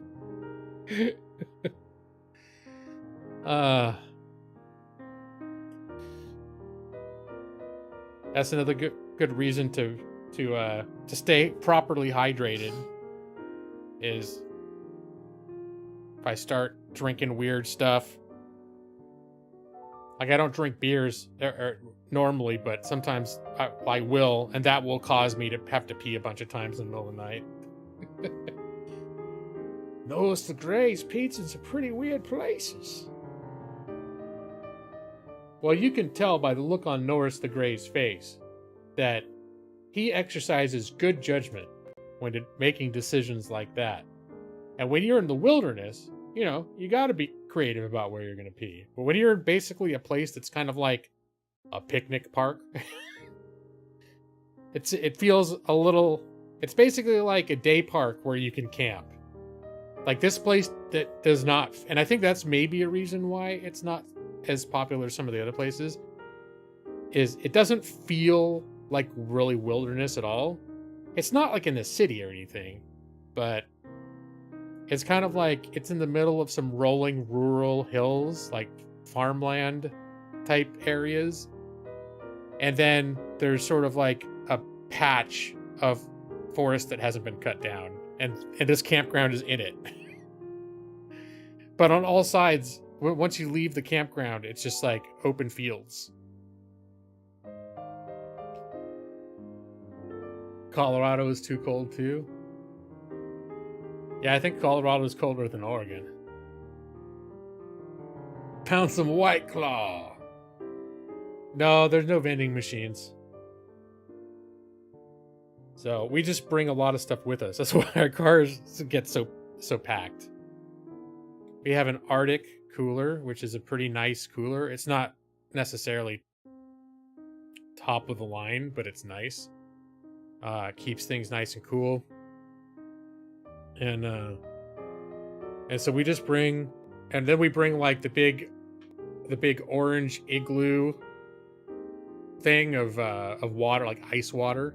So we got plenty to drink. And but yeah, we are our own vending machines. Before we go, we plan whatever snacks or treats we think we might want, just have it with us. And then sometimes, I mean, we're always like at this place, we're I think 15 minutes from a town. It's a small town, but they've got, just regular stores that you can get just about anything you need there. So, and this place, we've camped there twice before, and I think both times we've gone into town because they've been like 3 or 4 day camping trips. It tends to be we've ended up here 4th of July, and then the year before that it was Labor Day weekend. Both when it was sort of competitive to find camping, and we always found spots here. So, but I don't know why it's not. It's a nice campground, and like the camp host, if you want to get firewood, you go to their little place and you pay them, and they ask you which campsite you're at, and they bring it. Like they come in a golf cart and bring all the firewood to you, like right to your camping spot. That's the only place we've camped that does that. So I don't know. We like it. It's cool. When we first booked it there, I remember I was very skeptical. Like, why is this place on Labor Day weekend the only place that's available? And I remember I was looking at maps of the place, and it looked like there was like because there's an area that's like like a playground, not near where we were camping, but at the edge, and it was sort of near our camping spot, at the edge of the park, there's a soccer field. And so I was like, it looks like where our camping spot is going to be right where if people go for a shot and miss the goal, it's going to hit us. So the whole week leading up to it and the whole drive, I was simulating. I was telling my wife like how how I was gonna, every time I got violently pelted in the back of a head by a soccer ball, I was not gonna cry. I was gonna suck it up. And no matter how painful it was, and my lip was swollen or whatever was happening, I was gonna pretend I was having a nice time because I didn't want to ruin the weekend. So, but I did picture that. Just like we'd be sitting there like roasting a s'more or something, and like about every 5 minutes, some high velocity soccer ball just coming in and like just absolutely nailing me in the face. It turned out that the campsite was pretty far. I mean, you could see where the soccer field was, but it was very far. Like, no one could have accidentally kicked a soccer ball in my head.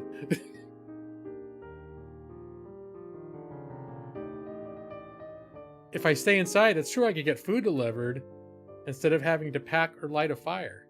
That's true. 50-degree temps at 12K? I don't know, that altitude makes me feel like I'd be less worried about the temperature and more worried about passing out from lack of oxygen. The place you camp, you can text them to bring you firewood? Ooh, that's nice. Yeah, we haven't quite found that setup yet. Brad, you think I should log back in and go fight that mantis some more?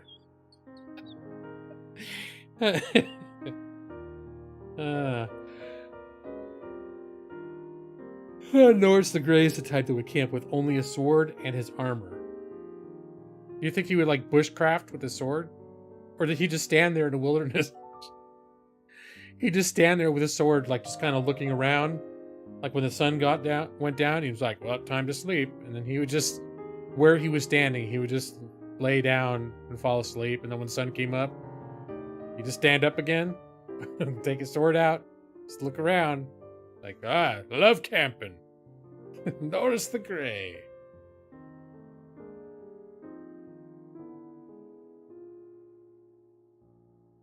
Oh, men were not meant to live at almost 7K. Yeah, the whole state's pretty high altitude, huh?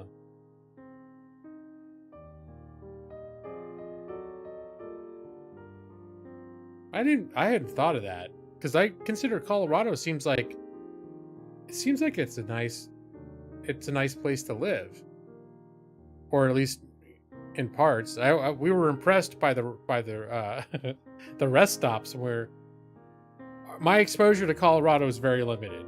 We drove along the outskirts of like we could see Denver. I think it was Boulder, and then we changed freeways and went north. I forget the exact routes we went, but we did a cross-country drive about 12 years ago. And basically we were just going to drive through it, but it started getting super late and we got really tired and we couldn't find a hotel. Everything was booked. So we just pulled into a rest stop and slept for like 3 hours and then drove to Chicago. It was an insane drive. We did so many hours at a time. It was crazy. You sit at about 6K where you live. I'm trying to think. There was a place that my dad was living for. He was probably there for, I don't know, about 10 years. And I think it was around 5,000 or 6,000 feet. But my dad had developed emphysema. He smoked for like, I don't know, 50 years. And one of the things that got him to stop is that he developed emphysema, and his doctor's like, yeah, you need to knock that shit out. And so that ended up, that like, the emphysema, it was never super serious, like life-threatening, but he eventually, it gets worse over time, and he eventually had to leave. Like, he couldn't breathe up in the mountains where he lived after a few years. And literally, like, they had to leave because his whole complexion turned kind of gray. So that kind of sucked. And I know that's like, yeah, you go up there and you get winded super easily.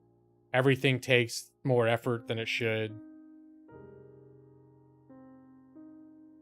The pause of Bolivia is like 12K. Well, you know, it's also, I think if you are acclimated to that, that's just what you're used to, and you can, you know, you probably adapt to it. Well, I don't know, Joss, you've been there for a while. It sounds like you didn't. It doesn't just feel normal to you after living there for a while. Much of Utah is higher than you think. Huh.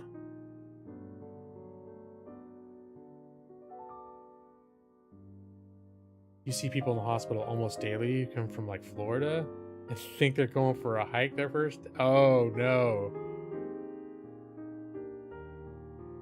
Okay.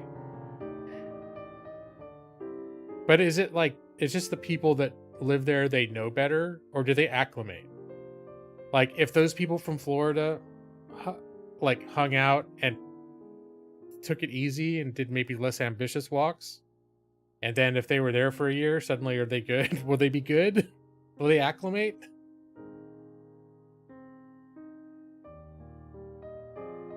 I kind of like the idea of backpacking, truth be told. I just don't think I've got the physical resilience for it.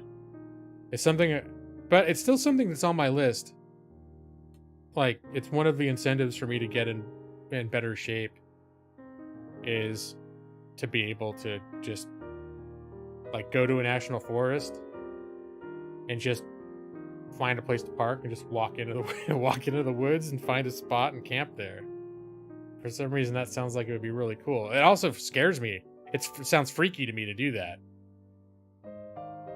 But that's part of, you know how I like horror stuff and I like scary stuff. So I think for me, the backpacking, part of the reason I like it is because the idea of it just sounds scary to me. So I kind of want to try it. I remember I went through a little camping spree when I was living in California about, I don't know, almost 25 years ago. Me and my girlfriend at the time found this little campground up in the mountains. It was like this little, like a pit toilet off the side of the road, rando place where you drove in, and there was about 14 spots, and it was actually a really cool little campground. Kind of remote, and we stayed there during the weekend, and there were always people in all the other campsites around us. So there are people with lights and RVs, and there's always people around. One time we're like, okay, we're gonna stay here like an extra day, like into the week. And this was a place where Sunday night, like Sunday, everybody packed up and left, and we were the only people in the campground, period. And there were no lights or anything up there. It was like the wilderness. And that first night, like as the sun went down and it got dark, and it was just my girlfriend and I and the whole campground, and it got pitch black. And we both just freaked the F out. We were like, oh, this is scary as shit. And we packed up the car and got the hell out of there because we were scared. I don't know what we were scared of. I was like, you know, in my mid to late 20s, and we were both adults and stuff, and we were all cool. We didn't think we were going to be scared, but then the sun went down and we were all by ourselves in the pitch blackness.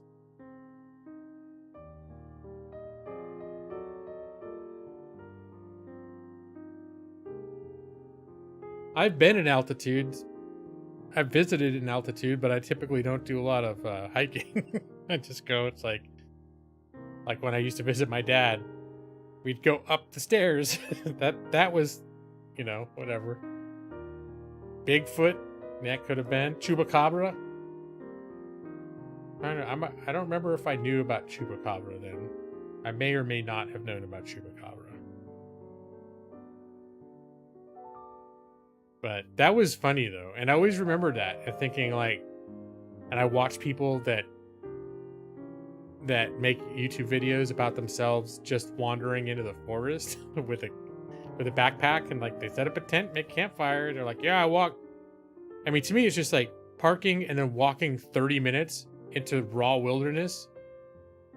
It's like, oh my God. So it's not like these people are going just full-on survival commando out in the wilderness, like just wandering into the depths, but just being like parking my car and walking 5 minutes out into the raw wilderness would be like, the thought of that and setting up camp there sounds intimidating to me. But that's also kind of why I'm curious to try it.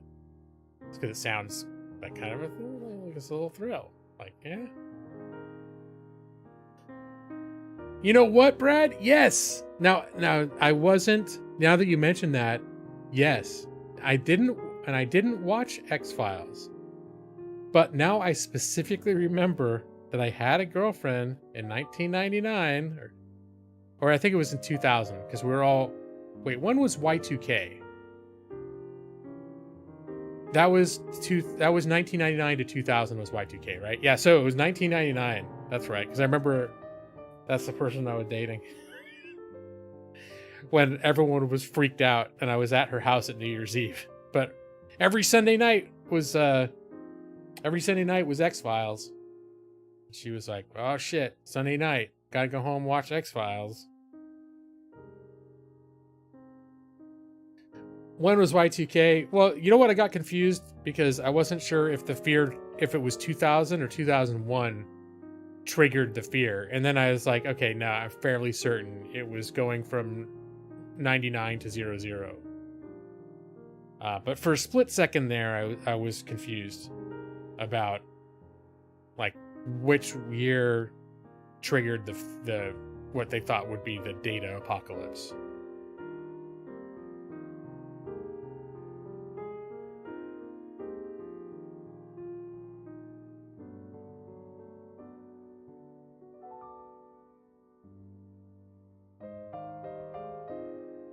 You don't even like parking your car and walking to your apartment?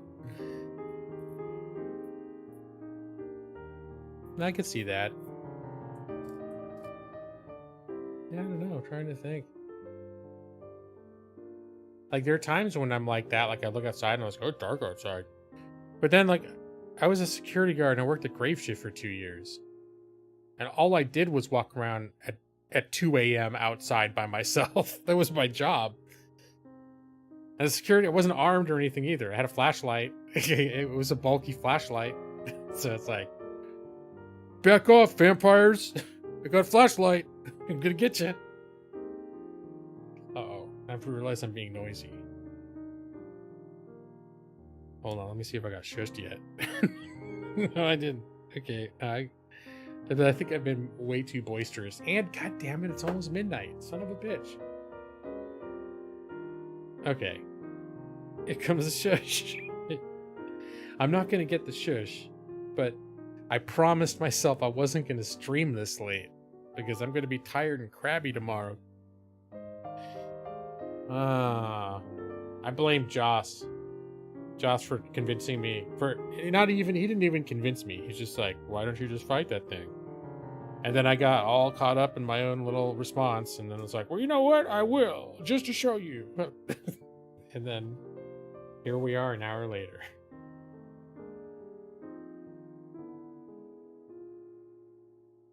Joss didn't like when you made a sound effect as you revealed the token in D&D? What does that mean?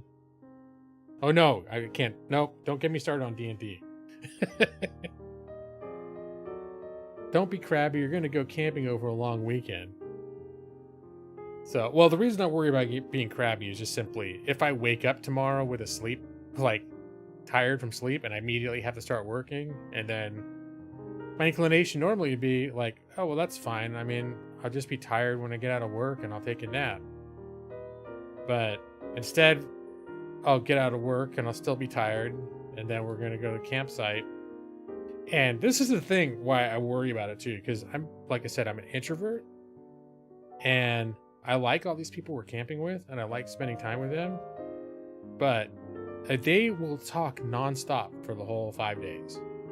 Like, it's just, and that's just the way people are. It's not like there's anything weird about that. It's more like I'm the weirdo, where I'm just like, I just want to, like, oh, hey, nice to see you guys. It's like, just gonna go lay down in the tent for 2 hours and not talk to anyone because I'm tired and I'm in a bad mood. I'll have some watery biscuits and gravy to cheer me up.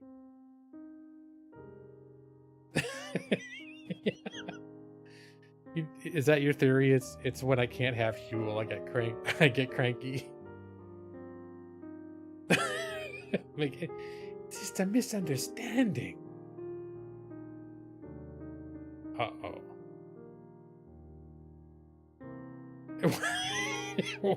It wasn't even convincing. I didn't know what it was. I'm just picturing this comic exchange where like Nick thinks I'm gonna make this amazing experience for Joss. I'm gonna flip this thing over. I'm gonna make this animal noise. Joss is gonna be like peeing in his pants. It's gonna be so immersive. It's gonna blow his mind.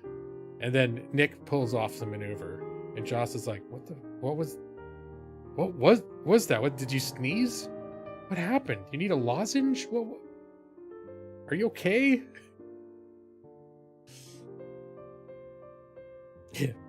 Misunderstandings. All right. Well, I gotta go. So, you guys, Thursday night, I did it again. Take it to the bank. Maxie, did you know that I have not missed a Thursday night stream since I started Thursday night streams in 2016? It's a true fact. Never missed a single one. You take it to the bank.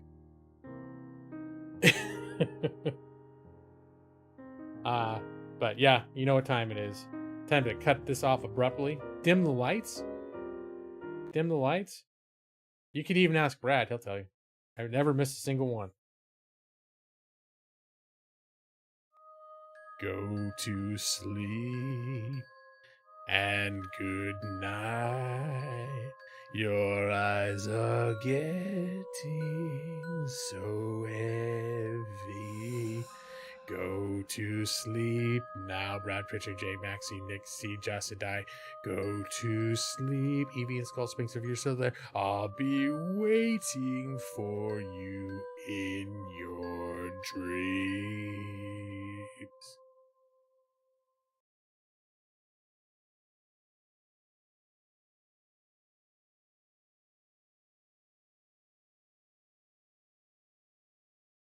Take it to the bank.